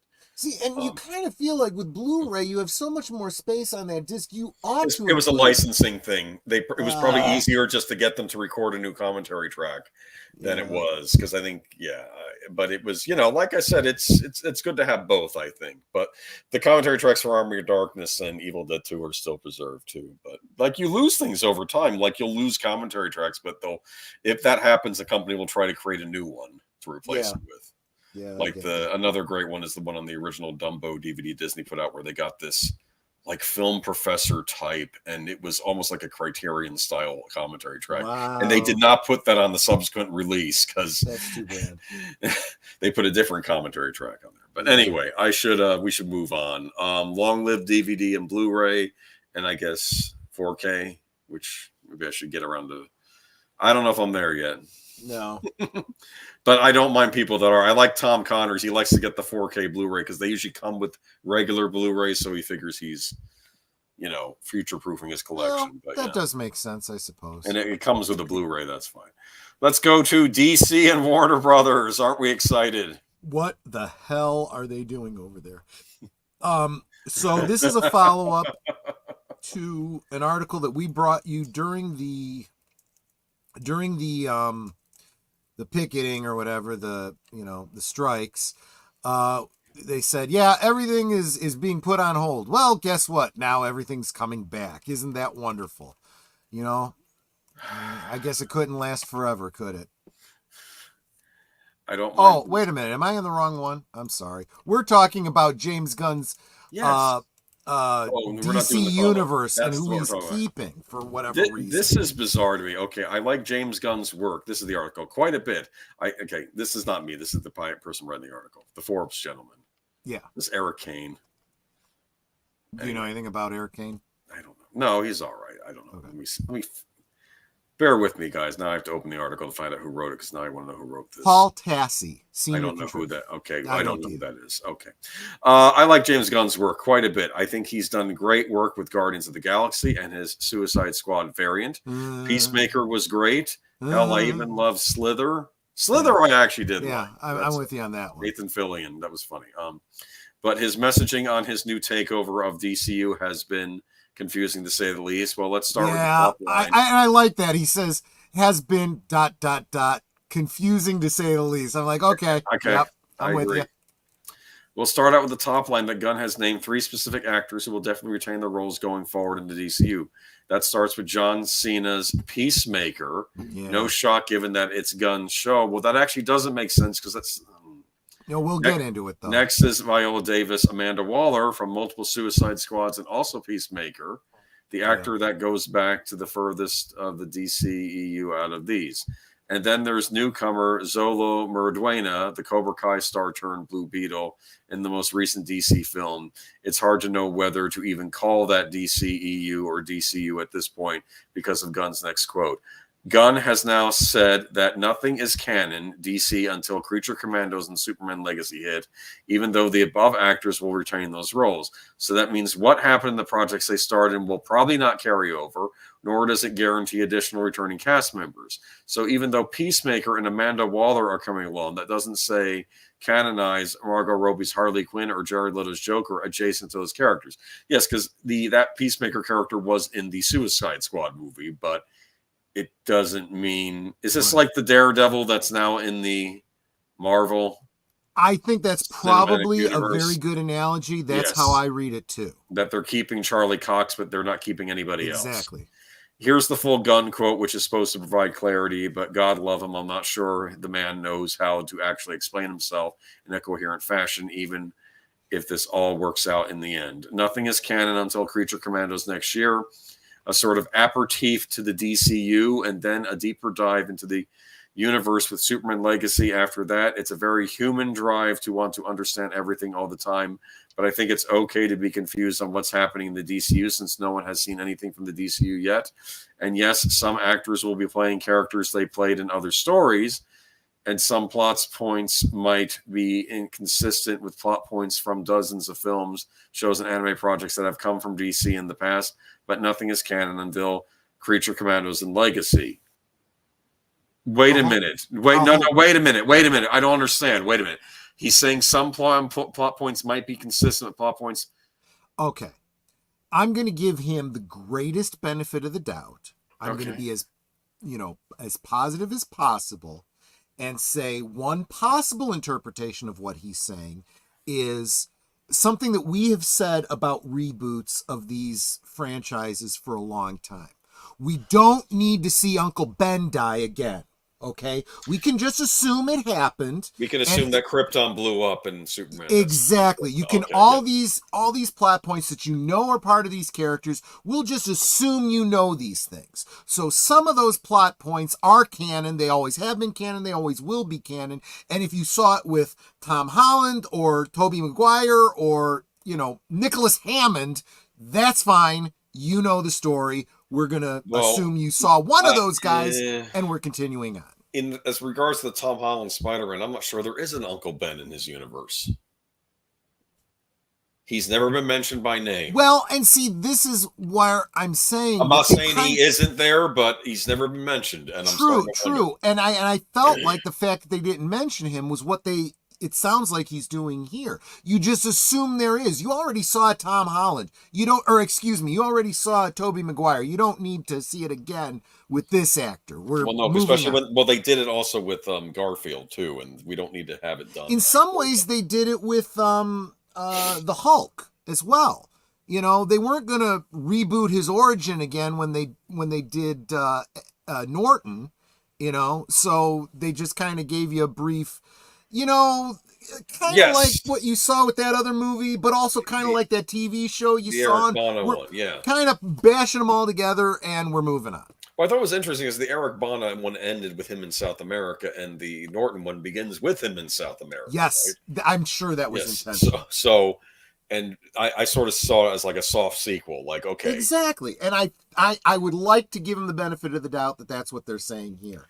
And look, I have not seen, Cholo's Blue Beetle, so I don't know to what degree it is connected to the Snyderverse, but I'm sure that those are the elements that are being trimmed away. It might be they like him as Blue Beetle, and why get rid of him? He's still a young actor. It sounds like his origin was just fine in terms of that iteration of Blue Beetle. Right. So why do it again? So just have him show up. He exists. You saw it in this universe. Doesn't matter which universe it is. It's the same story. Let's move on, Okay.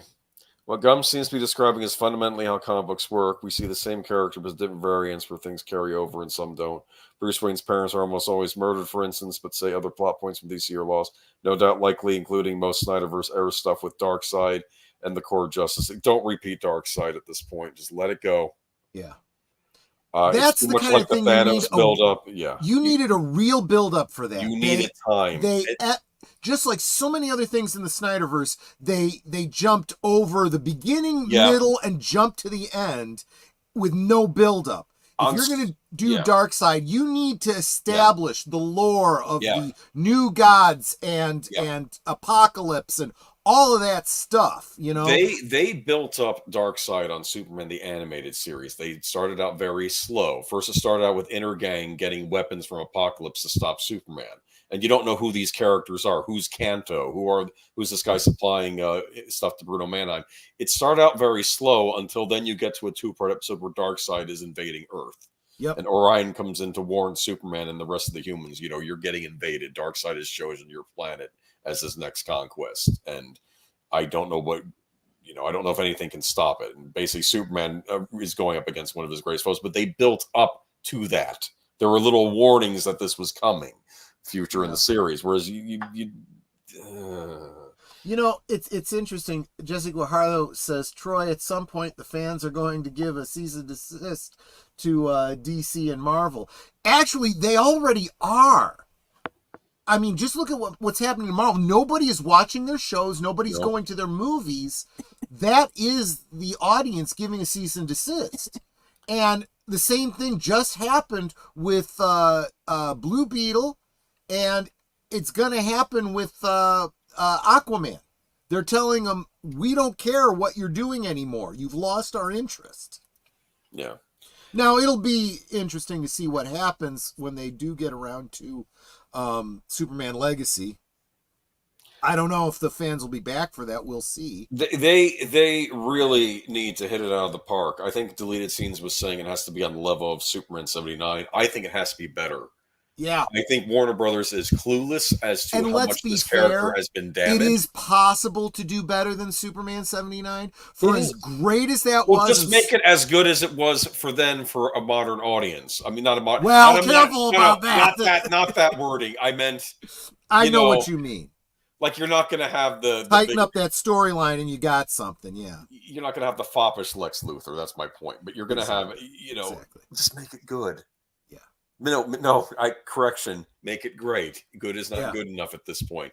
Good could have been good enough years ago. Warner Brothers has to get its act together. And frankly speaking, I don't know how much faith, because apparently the DC comics are still a train wreck, like Marvel is. And it's terrible. It is terrible. That's the other thing. They need to get the brand in line. Marvel needed to do this too, and they didn't. You need their and to his credit, Gunn did imply that he knew this, that he wanted the comics and the cartoons and the TVs and the games to all have a synergy and share canon continuity, but I'm not sure that he's got the authority to do that.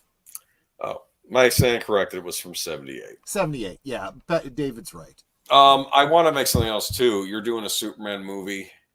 You need a love story. You need Superman, Lois Lane love story, and it has to be authentic, or it's just going to fall apart. And this is another one of those things. None of this. I don't need no man. I mean, oddly enough, that's sort of how Lois Lane would act. That's kind of what Lois is. Until she meets Superman. Until she meets Superman. Okay. Yeah, but she was still entirely independent. She always has been. And there is something in between the stupid ditzy never realizing that he's Clark Kent and the never not knowing he was Clark Kent that they did in Superman. What do they call it? Man of Steel. There is something in between, that is the way to do it. And it's fine to have Lois be the first one to learn his secret identity. There is a natural way to do that. Sure. Why so far almost every new DC stuff is either the Watchmen, copycat, or shit writing. Yeah. No, you're absolutely right, Jesse. You're absolutely right. I don't have any faith for this, I guess, DC universe version of Batman that they're working on. Now, maybe they'll fix it and make it good, but I think, one, they have the limitations of not being able to use stuff that's going to be used in the Pattinson Batman movies, which are Elseworlds anyway.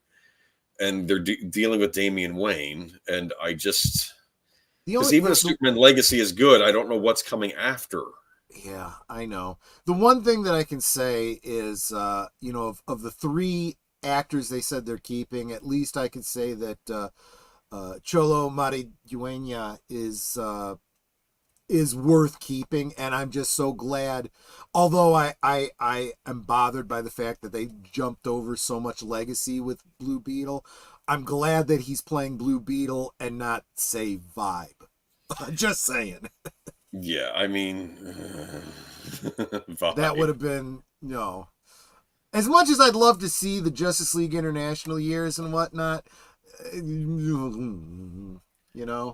love to see a cartoon series based on Justice League International. That would be funny. Brilliant, After you get get Michael Keaton to voice Batman, that'd be funny. Shoot. Yeah, right. They messed that up with the Flash movie, because I think this would be a good time to bring back the Michael Keaton Batman and just have him. What they need to do is they need to reestablish the Justice League and then do your cartoon series where the mainline Justice League breaks up, but Batman and Martian Manhunter pull it together with the second stringers, and you start your Justice League International. Also, keeping in mind, that is the best place to bring in your diverse cast. That's when you bring in South American Green Flame, you bring in the Nordic Ice, you bring in... Yeah. There is a good way to do Vibe, I'm just saying, so... have a good night, Rosefire. Take care, Rose. Logging off for tonight. Thanks Take care of everyone else. here. Wishing you will be good. Oh, and Connie Cleary, I did catch your message earlier. Hope you're having a good time with your aunt and uncle, and you can catch Absolutely. But I don't know. Like I said, though, I think it would be funny, though, if they got the other actor from Cobra Kai to do Blue Beetle. That'd be funny. The one who plays, I'm so bad with names now. The one that plays Johnny. What, have Lawrence. Ralph Macchio playing? No, Johnny Lawrence. Oh, that'd be actually, yeah. Have Ralph Macchio play Ted Cord. That'd be fun. That would be awesome. I would love that. But I was saying Johnny Lawrence. Who's the actor that plays Johnny Lawrence's son? That kid. Yeah. Yeah, have him play Booster Gold. What do you think? Oh, he would make a good Booster Gold. You're right. Yes. Oh my gosh. Oh, good one. Yeah, but unfortunately, it's not the same Blue Beetle, so it's like you could use a lot of the Cobra Kai actors in these Disney movies. I think. Yes, absolutely. Not DC. DC. I know what you meant. Speaking of Disney, you said that because we were moving on to a little more dismal Disney. Although this is not really Disney; it's Disney adjacent. This is really Studio Canal. Okay, really, Studio Canal. So let's get into this. Studio Canal, I have a few movies by them. Mm-hmm. They released, apparently they own some of these old Hammer movies, so that's hard. So Oh, apparently. that might be how I have to go about getting my Karstein trilogy completed. But They're on Blu-ray, like I said, yeah, but I'm gonna have to look into that. I was just Countess looking at it before the Dracula. stream. No, not Countess Dracula. Twins of Evil had a DVD and a Blu-ray. I have actually I only have the DVD of Twins of Evil, but it's a good DVD. It has a great documentary on it actually Yeah. about I think them working on that stuff. Snow White star Rachel Ziegler dropped from film, will be recast. Rachel Ziegler is no longer set to star in an upcoming film. Yeah, okay, little tricky headline there. It's not Snow White. She's not set to star in, because I'm like, they're not going to shoot the whole thing. Although I will say this, as clickbaity as this article has been and how many people have taken it the wrong way, it certainly does seem like a shot across the bow at Disney. Hey, look, she's been dropped from this project. Why the hell are you going ahead with her on this project? I think at this point, Rachel Ziegler's not the only problem with that movie. The problem with Rachel Ziegler is she's just going to keep her mouth shut. I don't know how she is as Snow White in the movie. Yeah. The problem with the movie is all the other stuff you keep hearing about it from her mouth, about it not being about a romance between the prince, also about it not having 7 dwarfs in the movie, which... Weird. That's not a good clip. Yeah, she put her foot in her mouth. And frankly speaking, I don't know why someone over She Disney... swallowed her whole damn leg. Why doesn't someone over... when you work for Disney, you have to work in the parks, you're a cast member. Don't they go to you and say there's certain ways you have to act around the customers and around the visitors? They used to. Maybe not so much anymore. And the same goes for your actor. Like when you're out promoting the film, don't go and bash the original animated classic. There would be no Walt Disney Studio Andre over at if not for Snow White. Andre from Midnight's Edge has suggested that this was scripted, that she was doing exactly what she was told to. And a lot of people are saying, well, they're not going to let her go because she's doing what they told them to. I said, that's bullshit. Disney will send somebody out there to do and say whatever they want them to do and say, and if it blows up in their face, they use that person as a scapegoat and say, oh, what's wrong with that person, and then fire them. They could totally if it was scripted, then Rachel Ziegler needs to come out and say it was scripted. Oh, she's not going to do that because then she's definitely fired. But well, I don't know. She needs to think about her other career options. But the Disney side of it is something for the future. Let's go ahead and talk about Paddington. Sure. Okay, so starting several years ago, the Walt Disney Company embarked on a mission to remake all of its classic animated films. Disney films get remade, some with stunning visual effects and upgrades like The Lion King, if you say so. Jungle Book, that was the best of them. I still like the original, but I gave them points to the fact they cast Christopher Walken as the voice of King Louis. That was funny. Yeah, that actually was pretty good. To name a few, Peter Pan and Wendy, no. The most recent live-action adaptation was released earlier this year on Disney Plus. Keep in mind, this is inside the magic, so just let's be honest about who our source is here. Yeah, Disney attempted to capitalize classic Haunted Mansion attraction. No, it didn't, because it didn't care about its Haunted Mansion remake. Yeah, which I heard wasn't all that bad. I didn't see it, but Disney. Yeah, that was one where the worst sin about that was the marketing of it. Okay, the new attempt to create a film based on one of Disney's most popular theme park attractions turned out to be a dead bombing at the box office. The film itself did make a decent amount of money, but with an estimated budget of $150 million, it was an uphill battle from the start. Indiana Jones and the Dial of Destiny also turned to be a flop at the box office, but this fifth and final installment in the Indiana Jones franchise boasted a whopping $250 million budget. I'm not buying the fact that Haunted Mansion costs $150 million. I think they're lying about the cost of some of these movies. But they're lying about the cost of all of their movies. Yeah. Many fans are looking ahead to Disney's upcoming live-action Snow White film with the assumption it will also fail to perform at the box office, though for very different reasons than previous films. The quality and popularity of each of these films vary significantly, but none of that has been controversial, as Disney's upcoming remake of Snow White and the Seven Dwarfs. Disney's reimagining of the classic animated fairy tale will feature big Hollywood names like Rachel Ziegler and Gal Gadot.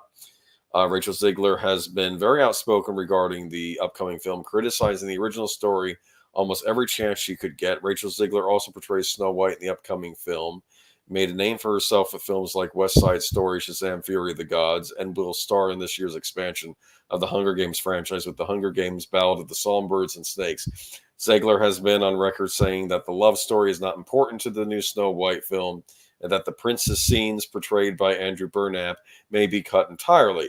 Now, in her defense here, I mean, maybe she's just reporting what's actually happening. She's not directing or writing this movie, is she?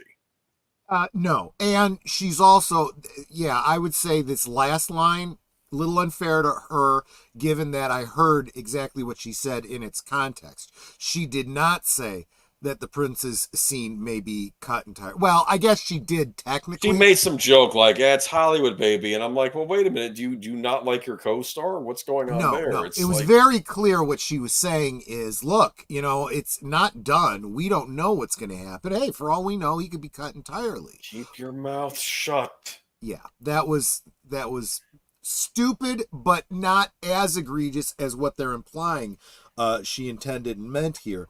The other thing, and we've said this about all these modern reimaginings and bullshit, is this absolute lack of respect for what they're remaking. The whole point of making a remake is to bring in the old audience while bringing in also a new audience, refreshing that franchise and getting people to love it again.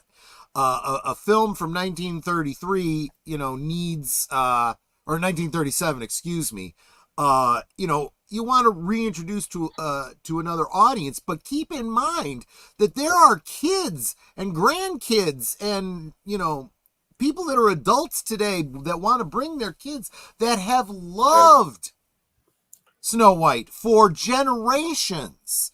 They are going because of that love. Not to see you destroy it. Is Disney embarrassed of their legacy animated movies? This is what I'm wondering the now. attitude that we got from Rachel Zegler is exactly the way people talk about it at Disney behind the scenes, in their writers' rooms and their development.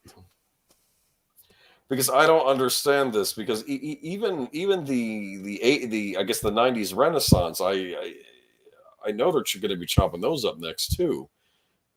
Because I didn't see that Aladdin. They didn't learn their lesson from Little Mermaid, so apparently they want a second go at it so that they can just frickin' bankrupt their company.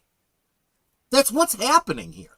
They're kind of literally bankrupting their company. Disney closed at $81.05 on Friday. And that was after dipping below 80 earlier in the day. Okay, so now ahead of the release, well, that's not good. But I don't know. Are there any Disney movies anyone's looking forward to coming out now? I mean, I guess they have an animated feature coming out in the fall that's supposed to be like and I think it was Tom Connors who, over at Midnight's Edge After Dark, he said this months ago, and I think he's being proven right. Disney has not put out a film this year that has made a profit, and they're not going to. Their whole year is going to be a loss at the theaters, and they can't blame it on COVID anymore. They could try to blame it on the writer's strike, but we all know that's bullshit too, because everything was that they were putting out for this year was already in the can before the strike. Well, we can't use our actors to promote the movie now, and blah blah blah. Which that would have been to the benefit of this movie. Yes. Okay, so as a report of the Hollywood Handle, Zegler is no longer set to star in Paddington 3. This series of films starring the lovable bear has grown into one of the most successful family-friendly franchises. The second film has maintained one of the highest critic scores of all time on Rotten Tomatoes, and the third film is expected to be a big hit. Zegler was revealed to be attached to the upcoming film a few months ago, but has since been removed from the project. Zegler has reportedly been cut from the film and will be recast as a result of the ongoing Hollywood strikes. Well, she was opening up her mouth about that during the Hollywood strikes too, which probably didn't sit well with some of these. These strikes started months ago. Paddington in Peru, the third film in the Paddington franchise, is expected to be released in the summer of 2024. The original Paddington film was first released all the way back in 2014 and is still just as relevant today, but nearly a decade later. Wow. I would agree with that. Sure. 2014, time flies. That's a fun movie, Paddington, and I like the sequel as well. The sequel I have not seen the movies. I loved the books as a kid. You'll like the movies. They're true to the character, and the CG they used on the bear it's appropriate. Okay, as a CG creation. Sure. And I like the voice actor they have in it, and here's what it is. He means well, but he's also clumsy. That's what I've gotten from him. Okay? Yeah, that sounds like Paddington to me. Yes. And there are disasters that happen. Like I think he gets a part-time. He's trying to get money to buy this puppet book for his aunt in the second movie, so he gets a job at a barber shop. Okay. And I think he trips and like he gives the guy like reverse mohawk by accident. Oh so God! It's a funny scene. You need to check it out. They're good British, and I really consider those British movies. They're sure. British cast and everything. This is upcoming. Hey, I hope you saw Peter Rabbit too. That was great. I haven't seen that yet. I should. Yeah, it's worth it. Check it out. The Walt Disney Company has been labeled as woke for a lot of recent decisions, but this is by far the most shocking. Okay. So Disney's live action Snow White will be released March 22nd, 2024.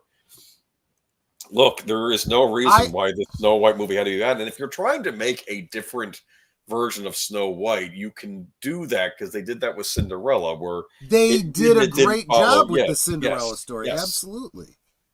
But they had to listen to Peter Dinklage. There's nothing wrong with that. But then when you do it, you gotta break away from the fairy tale all its own and go real world. Let's go back to if this story really happened in the real world, in the culture that it happened. In which case, you would be casting a German girl and not, Rachel Zegler. What was funny, though, did you see the Drew Barrymore Cinderella movie with Drew Barrymore in it?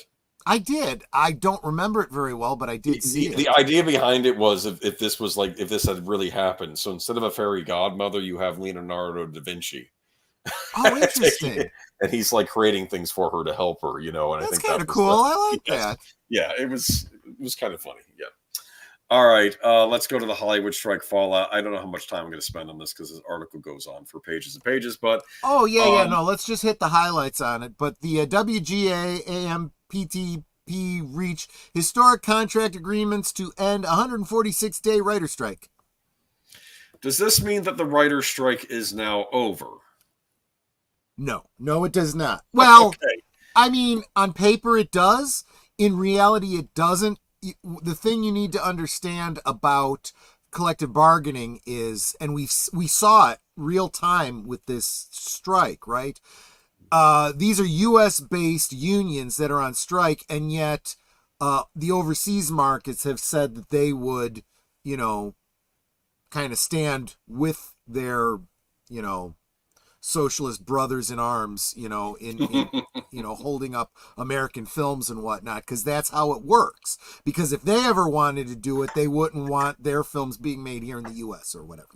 Same thing here. The writers and the actors, we saw it, when they came together and were striking at the same time, and so WGA is telling them, we even if we ratify this, you're not going back to work just yet until, the other side is done too. We're standing with them. Okay. So it's a solidarity thing. So exactly. But they were wanting different things. Like the Screen Actors Guild wants different things. So how long is this going to take now with the actors? This is particularly with extras, because think about it, if you can start using CG characters, not for the main leading actors, but you use computer animation to make background characters now that are realistic looking enough. Is that what this fight's about? Or maybe you could take an extra and just duplicate them in a future movie, right? Yeah, I'll be honest with you, I haven't made much of a deep dive on the AI element of it. Honestly, I still feel like for all the attention people are giving it, there are far bigger business implications here than just that. But as far as what's actually in there and the real world implications it's going to have, Script Doctor has done several good deep dives on it, and you should really check out his channel and his appearances on Midnight's Edge and WDW Pro and that Park Place. But it really comes down to the AI stuff has been more about the writing and about to what degree you can use AI for the writing of scripts. And there is a very simple, very logical thing that has to be considered on this.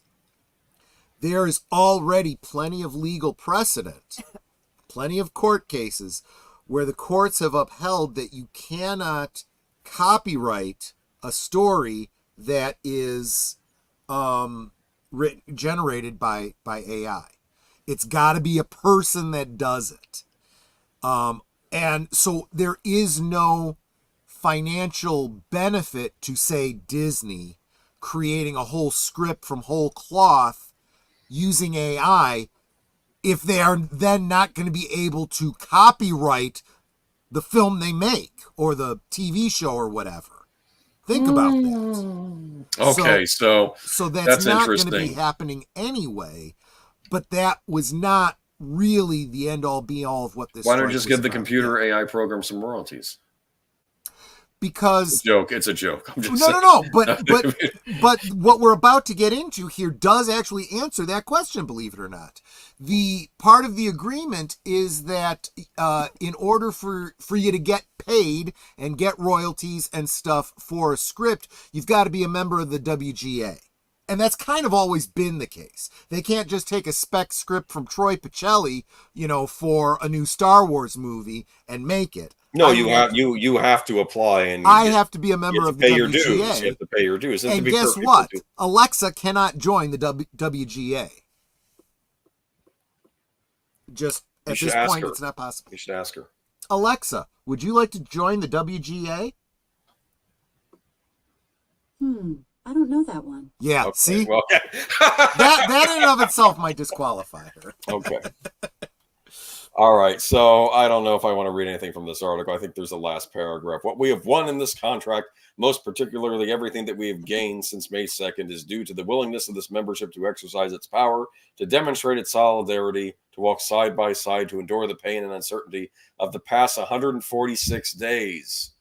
It is the leverage generated by your strike. It's in concert with the extraordinary support of our union siblings that finally brought the companies back to the table to make a deal. The negotiating committee wrote in its message to members. Congratulations. You've done exactly the same thing to the entertainment industry that the minimum wage push has done to fast food and to retail. You're going to have a reduction in staff. I heard a lot of writers are losing their jobs, yeah. A lot of people are going to lose their jobs. They're going to contract. And those that actually can continue working, good. Maybe they'll make a little bit more money. But there's going to be a lot of people that really need to, that had been writers up to this point, that should really start looking at Starbucks jobs. And we should go, speaking of people who are going to still be working. Oh yeah, here we go. You were not happy about this. I remember. Yeah, so this is a follow. This is I thought we were getting at this earlier on, but this is a follow up to something we were talking about earlier. I said a lot of projects had been stalled because of this, and I was like, good, couldn't happen to better people. Well, unfortunately, those same people are now being told their projects are getting picked up again. Suspended overall deals are already being reinstated. I remember when you sent this to me, or maybe we talked about it on air, I was like, yes, but this doesn't mean that these deals can't come back after the strike. I think I was thinking that. I'd love to think that they were just using this as an excuse to pitch. And my speculation had been that that's what was going to happen. They were going to use it as a force majeure to say, no, we're not going to do this thing. And to be honest with you, it still could. If at any time between now and the time they're ready for go live, they decide they don't want to continue with this, they could say, you know what, we lost a lot of momentum, we've lost a lot of money on this project, we're not going to go forward with it, and It's because of the writer's strike. Got it. Part of the problem too going on with Warner Brothers is though, were these contracts made before Zaslav took over? Because there could be exploitable loopholes in them. Man, I don't remember the timeline on it, even though I know we covered it. I remember the J.J. Abrams produced Batman series is going to be on Amazon now. And I'm thinking, well, how the heck is that possible? How they can do an animated Batman series on Amazon? I was like, he probably had a thing in his contract where if HBO passed on it, which they did after Zaslav took over, that he could shop it around.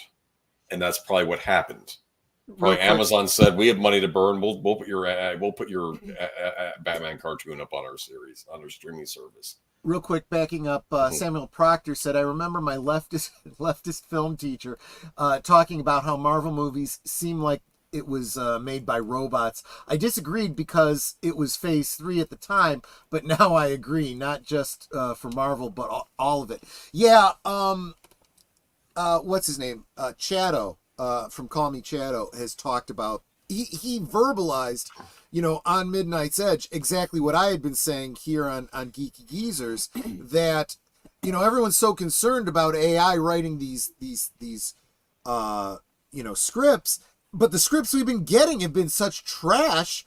The AI might actually do a better job, not because AI is so sophisticated it can pass the Turing test, but these humans are so bad that they can't pass the Turing test. I'm trying to think what the first Marvel movie I watched that was really trash. It might have been Black Widow. That was pretty bad. Oh no, I would go way before that. We were already talking about it with Captain Marvel and that was bad too. The second half of the Avengers, the all the timey-wimey bullshit. Yeah, you have problems when they deal with time travel and they don't know what they're doing. The first half of that Avengers, denouement was right at the pinnacle. The payoff sucked. It really did, and you could see it had already crested and was going downhill quickly the other side. I was so annoyed because Agents of S.H.I.E.L.D. just that season had been doing their own time travel storyline. And it was about the fact that the Agents of S.H.I.E.L.D. were sort of stuck in this loop because what happens was the Earth gets destroyed, but the Agents of S.H.I.E.L.D. end up in the future on like a colony surrounding the Earth where humans are like being treated poorly by the Kree, the blue aliens, right? Right. And they figure out a way, we have to figure out a way to go back in time and make it happen. But they don't realize that the person, they run into like their, like other versions of themselves that were also sent to the future. And they're like, no, we've tried this and it always fails. That was, there's nothing we can do to stop it. That is the most tragic part of all this, because it was actually a better storyline than what the mainline films did. And then they finally figured out a way to break it and stop it from happening, stop the Earth from getting destroyed. But the point is that there was a logic to the way the time travel worked. It's like, no, because everything they do still ends up bringing about the end of the world, and it's this. And I'm not going to say how they figure out. It was a good season. It was probably the last really good season of the show. I mean, the other two seasons were terrible, but I thought that was the best last season. But I think that was season 5, which almost served as a sort of an ender, but.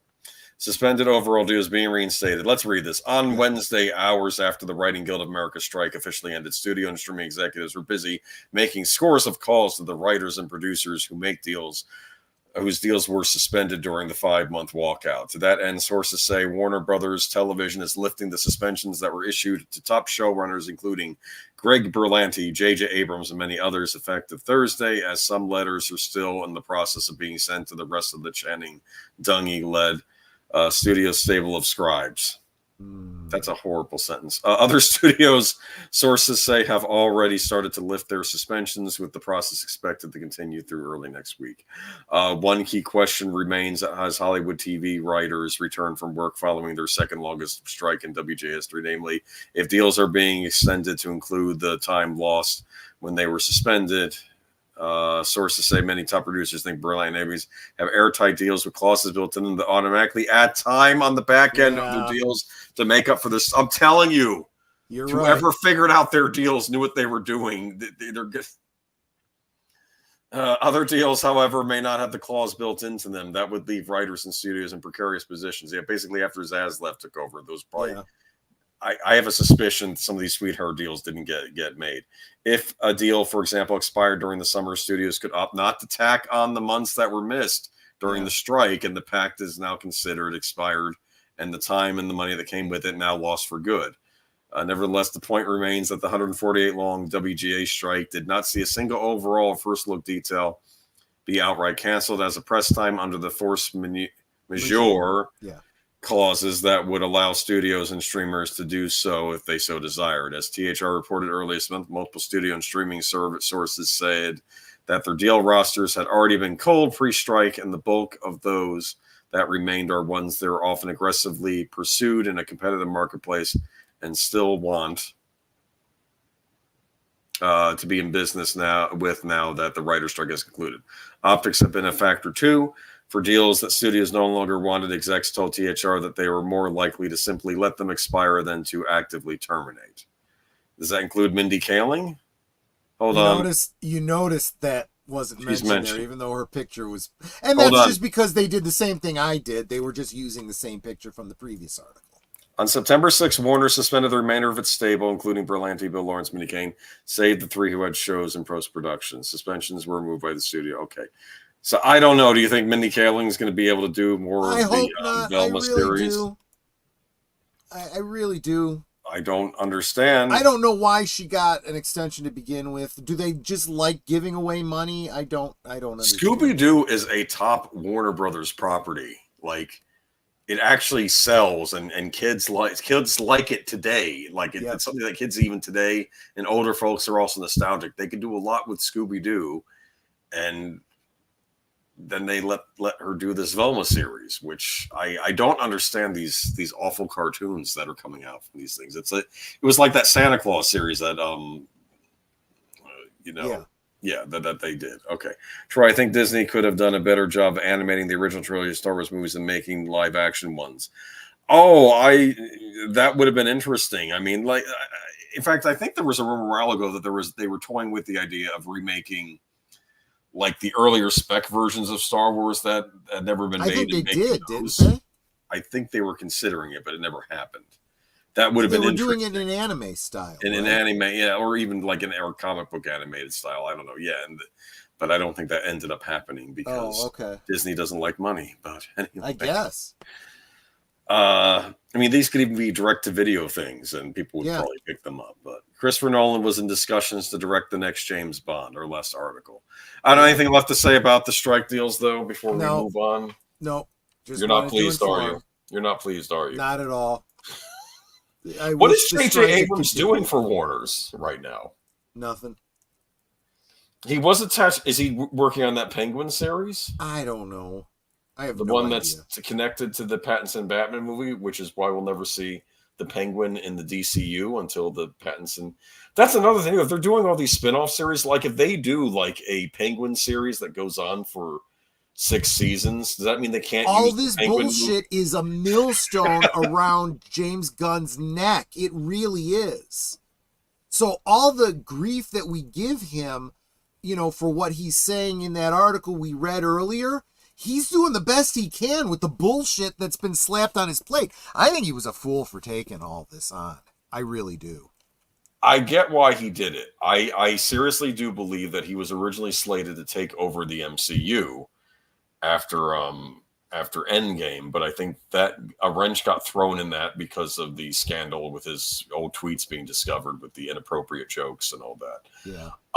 I think then Warner Brothers snatched him up to do Suicide Squad, and then Disney brought him back for Guardians 3, but I think at that point maybe he signed the deal with Warner Brothers to do DC. Yeah.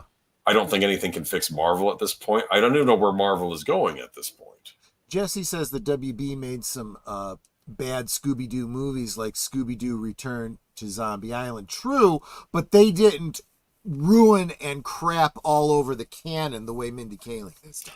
I'll put it this way. I haven't seen those, but I know that it's like if you get a bad James Bond movie, but they leave the character alone. Like, Octopussy is not my, or View to a Kill especially, they're not my favorite Bond movies, but I'll still go and watch other Bond movies because they left the character alone. Yeah, they did not deconstruct the character.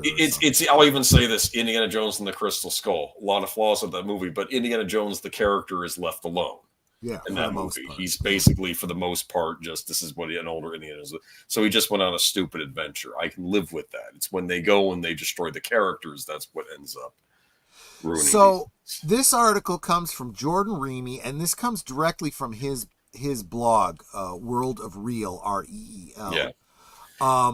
So this is as close to an original source as you can get.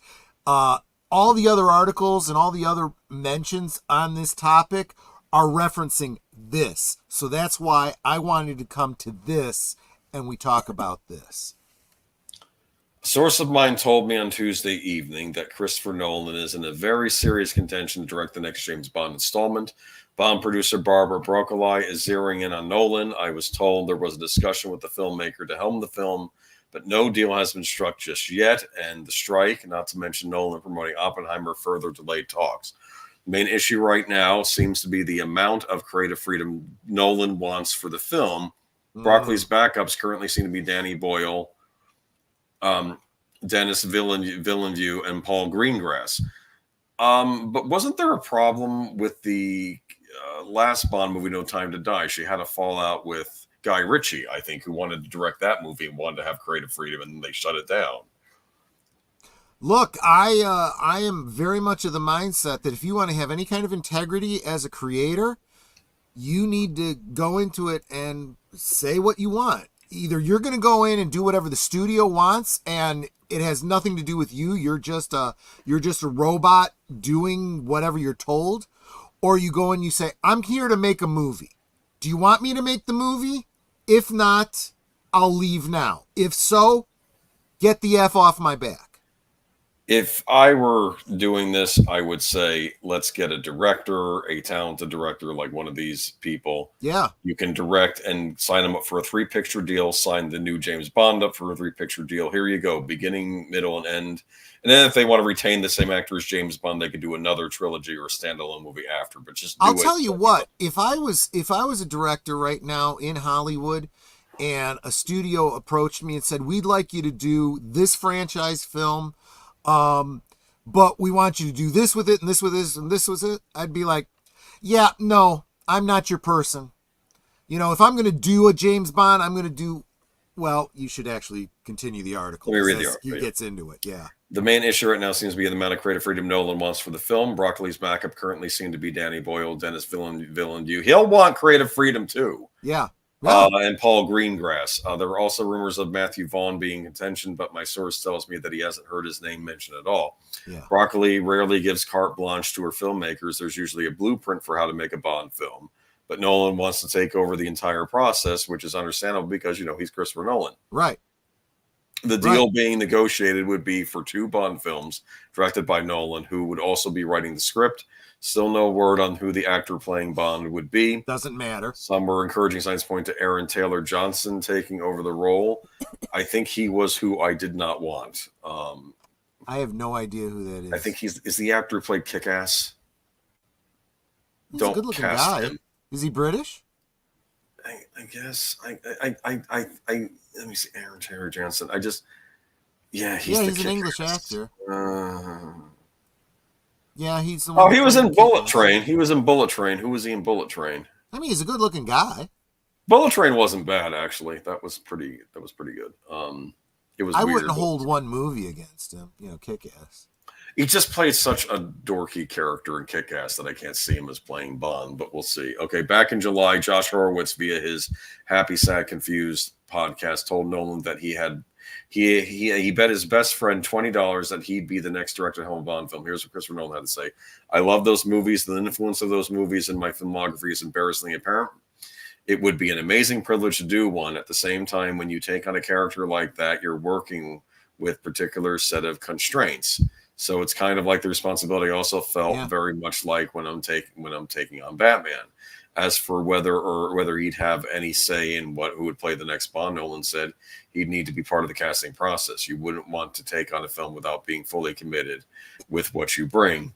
Yeah, that happened. That was the problem with the Batman. At least that was the rumors that the director didn't like Pattinson, but I don't know if those were true or not. But it would make sense that after Oppenheimer, Nolan would want the next film to be pure escapist entertainment. Yeah. Bond would be the obvious choice. As he stated, he's a major fan of the film, especially the Sean Connery ones, and he'd be the perfect fit. A few years ago, we came very close to having Nolan directing Bond. He even admitted to having spoken to Broccoli about the gig. Nolan had previously developed the story with Bond writers Purvis and Wade, who were tasked with writing to write the new film while Nolan was finishing Oppenheimer. So now we enter speculation territory, right? He was previously in discussions with Broccoli to do Bond. That didn't happen. Clearly, they butted heads. Why are they now having more discussions? I speculate, based on nothing, but I speculate that the Bond franchise is pretty much DOA at this point. The last couple movies did so poorly and were so poorly received. There's no reviving Bond unless they break it back down to brass tacks. And they might have to bring someone in like Nolan who says, okay, I can fix this for you. If you get off my back, I'll do it for you. It's just like when they had to bring Connery back for Diamonds Are Forever because they were worried they did damage to the franchise with Lazenby. That's another story. On a lesser degree, yeah. But yeah, you're right. Which I don't think was all Lazenby's fault. In fact, and I would argue that it's never been about who's playing James Bond. It is not. Go ahead. I'll interject in a minute. I was going to say, as long as you have somebody who is you could buy as James Bond, it could be complete unknown.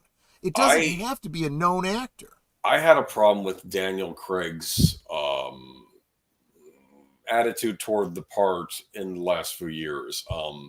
Like he was starting to say, "Oh, Bond is a misogynist." And you don't. Well, he was on script. He was promoting the way he was told to promote.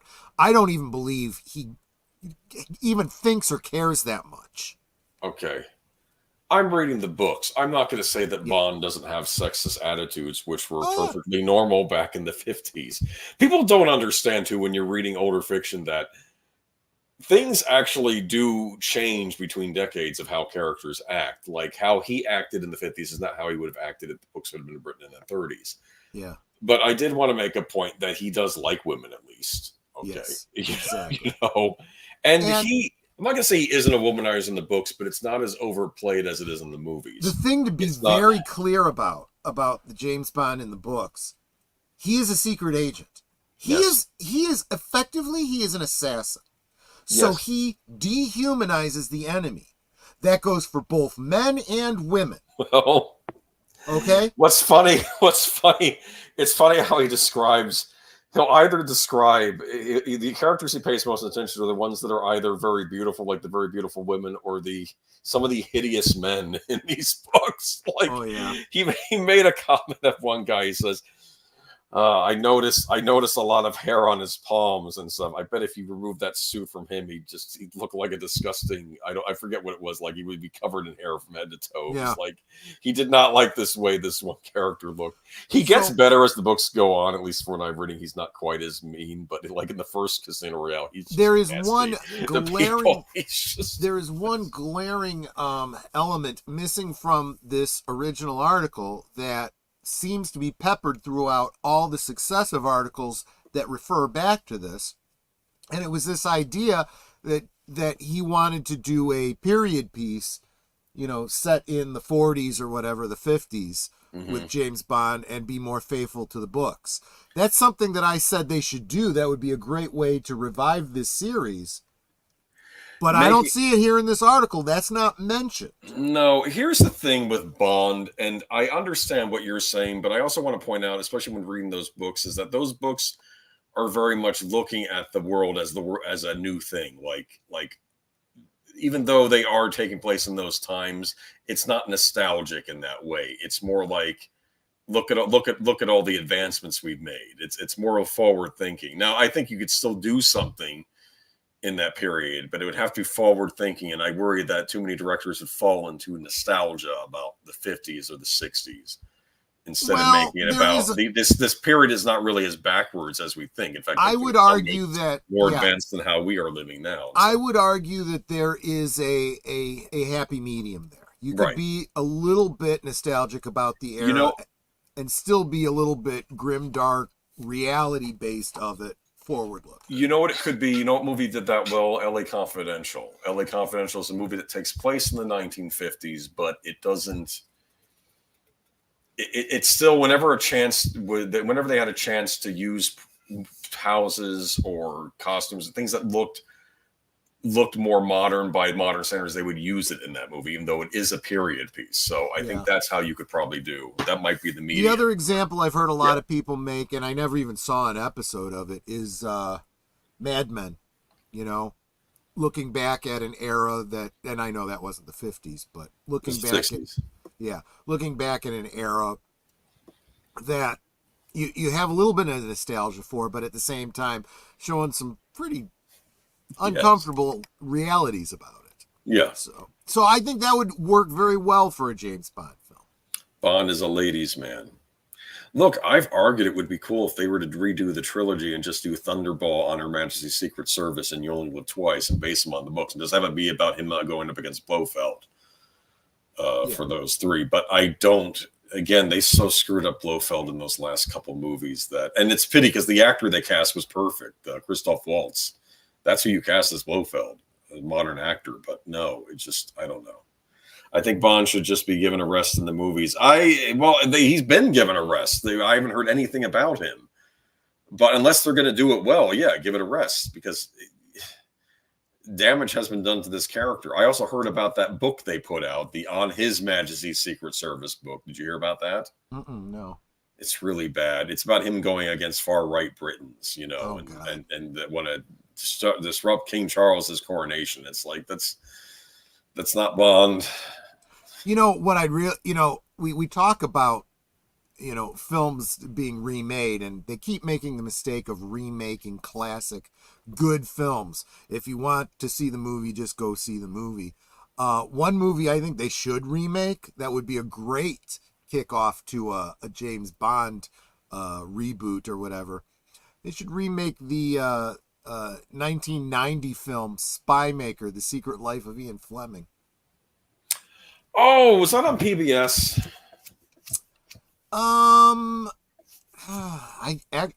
Turner Pictures. Okay, maybe I should look into that. It starred a Jason Connery, whom I have no idea if he was any relation. Jason Connery, Sean Connery's son. Oh, there you go. You go. He was. But it was based on the real life of Ian Fleming. And I don't feel it did it justice. If you've read anything about the life of Ian Fleming and what he based many of the elements of James Bond on, you realize that it was much closer to reality than most people realize. Yeah. And actually, the reality is more interesting. He would read the trades and come up with stories by reading the paper. That's what he said he did. Yeah. What did I want to mention though about? It's funny. I watched a movie called Operation Mincemeat, which was about. Have you heard of that? It was. Well, I know of Operation Mincemeat. I don't know. And they did a movie based on it. And it was on Netflix. And of course, one of the people involved in Operation Mincemeat is a man named Ian Fleming. Yep. Yep. Of course, back then it's about him going after a certain German group, going after the Germans in World War II rather than being Soviets, because in those early Bond movies, the main villains are Soviets. But you have to remember that he was drawing on his time actually in Her Majesty's Secret Service during World War II. Yes. Yeah. And it was mentioned that Bond also got his start, the character James Bond, working for the Secret Service during World War II. Yeah. And he got his 00 by killing two people. One was a Vichy Frenchman, working for the other side and the other one was a Japanese, a guy working for the Japanese in New York City during World War II, and he killed him as well. Those were his two 00s. So that was interesting. But there was a movie about Ian Fleming with Dominic Cooper that I remember being decent. I don't know if it was Operation Mincemeat or if it was a different movie, but that was pretty good. But yeah, let's hope that if it happens, he does get a certain amount of carte blanche. The studio needs to leave it alone and let somebody actually make a good film, for crying out loud. That would be interesting if they were to do. Imagine doing a period film of him just starting out as the agent in World War II, because that's the character's origin. That's how he got his 00 was doing stuff. You're suggesting making a James Bond prequel? In a way, well, that's what he's saying. I mean, Fleming Yeah. never wrote a book about that, but it was clear that Yeah. Bond was involved in the war.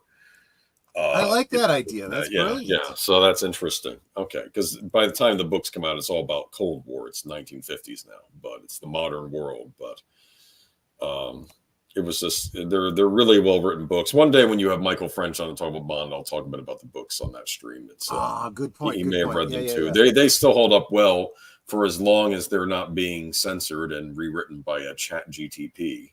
Not that I'm pointing any fingers at Ian Fleming publications or anything, but we've talked about that. But I don't know. I think Nolan could do a decent James Bond movie. I think maybe looking at a talented director is the right idea. But again, you did that last time and you got rid of Guy Ritchie and you hired that other gentleman who did not make a good movie.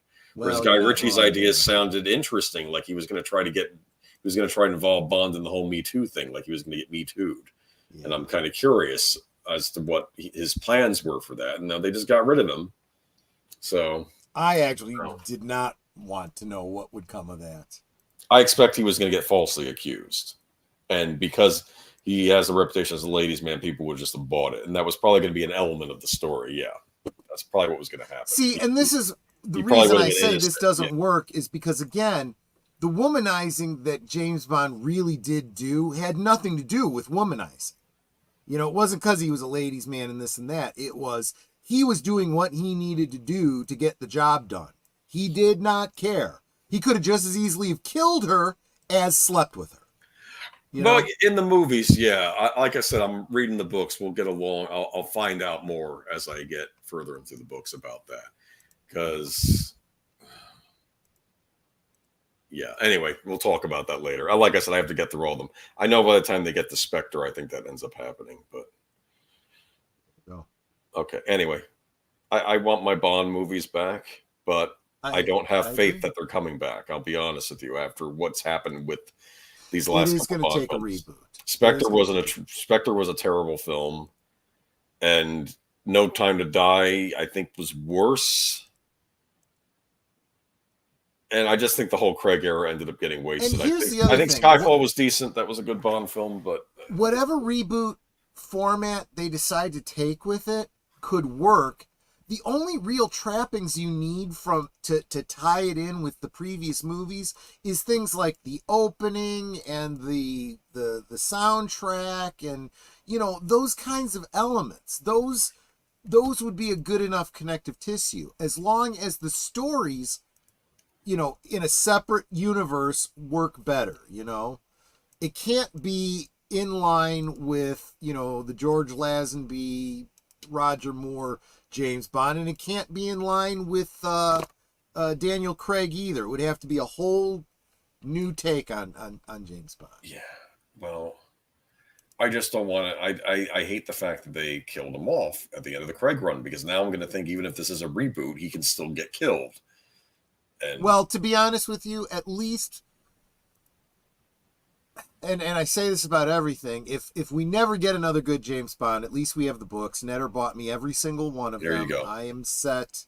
I got them. They're mine. No one can take them away from me. Own physical media. And you have the first 20 Bond movies. I've got all the movies too, so I'm done.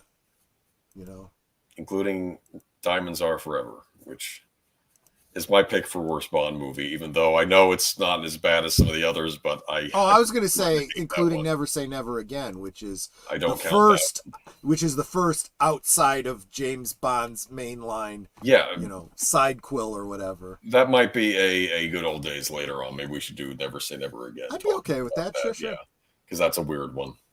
Yep. All right, but I think that wraps up Geeky Geezers for this week. It does. So, guys, make sure you go and you hit the can and you top off your drink and whatnot, and then get back to Deleted Scenes channel for The Other Side of Midnight, number 21, with special guest Tom Conkle. I'm guessing they are going to be talking about his project, his Indiegogo for Island in the Stars. We've been bitching about, you know, destroyed franchises all this time. Well, here's your opportunity to find out about and support and help make happen a completely new sci-fi franchise. With some nice looking ladies in that trailer. Yeah, So, check it out, and it's Tom Conkle, so you know it's going to be a good story. But they'll be talking about that tonight on Other on Side his of channel. And Midnight. Troy and I have supported on several different tiers. Yeah, so we've we put already put our money where our is. mouth is. We're still trying to see if there's any way we could, throw some more into it, but we'll see. I supported it too. Good. Just saying. Do you Mhm. know?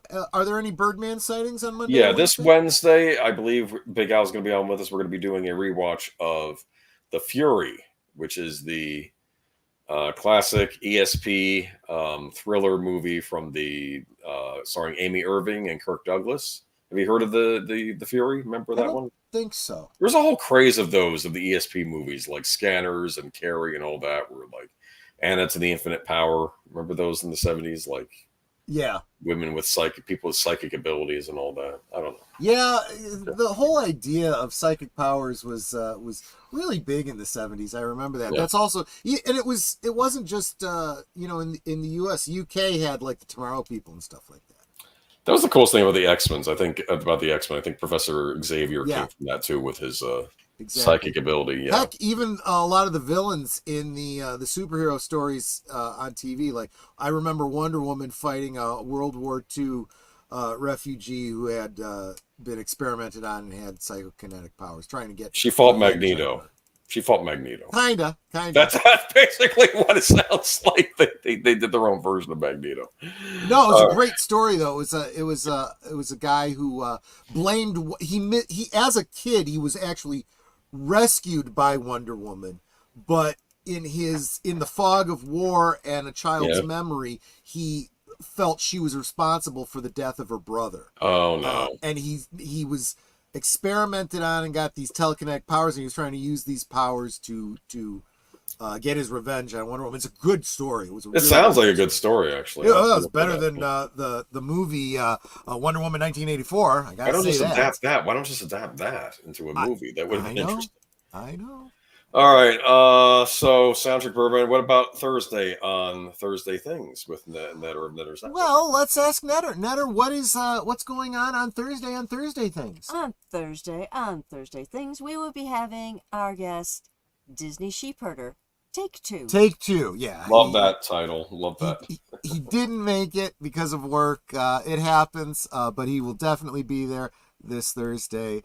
It's 9 Central, 10 Eastern, and there is the link directly to the stream so that you can hit the notification bell and make sure that you don't miss it. Friday, you and I will also be. We are going to be nicking the guest from tonight. Tom Conkle will also be appearing on Last Call, where we will be talking again about Island in the Stars as we're in the last week or so of his promo on Indiegogo. So I still suggest you get in there tonight and say hi to Tom in the chat and get any questions in you can tonight and hit that thumbs up for deleted scenes. But then come hang out with us for drinks on Friday too.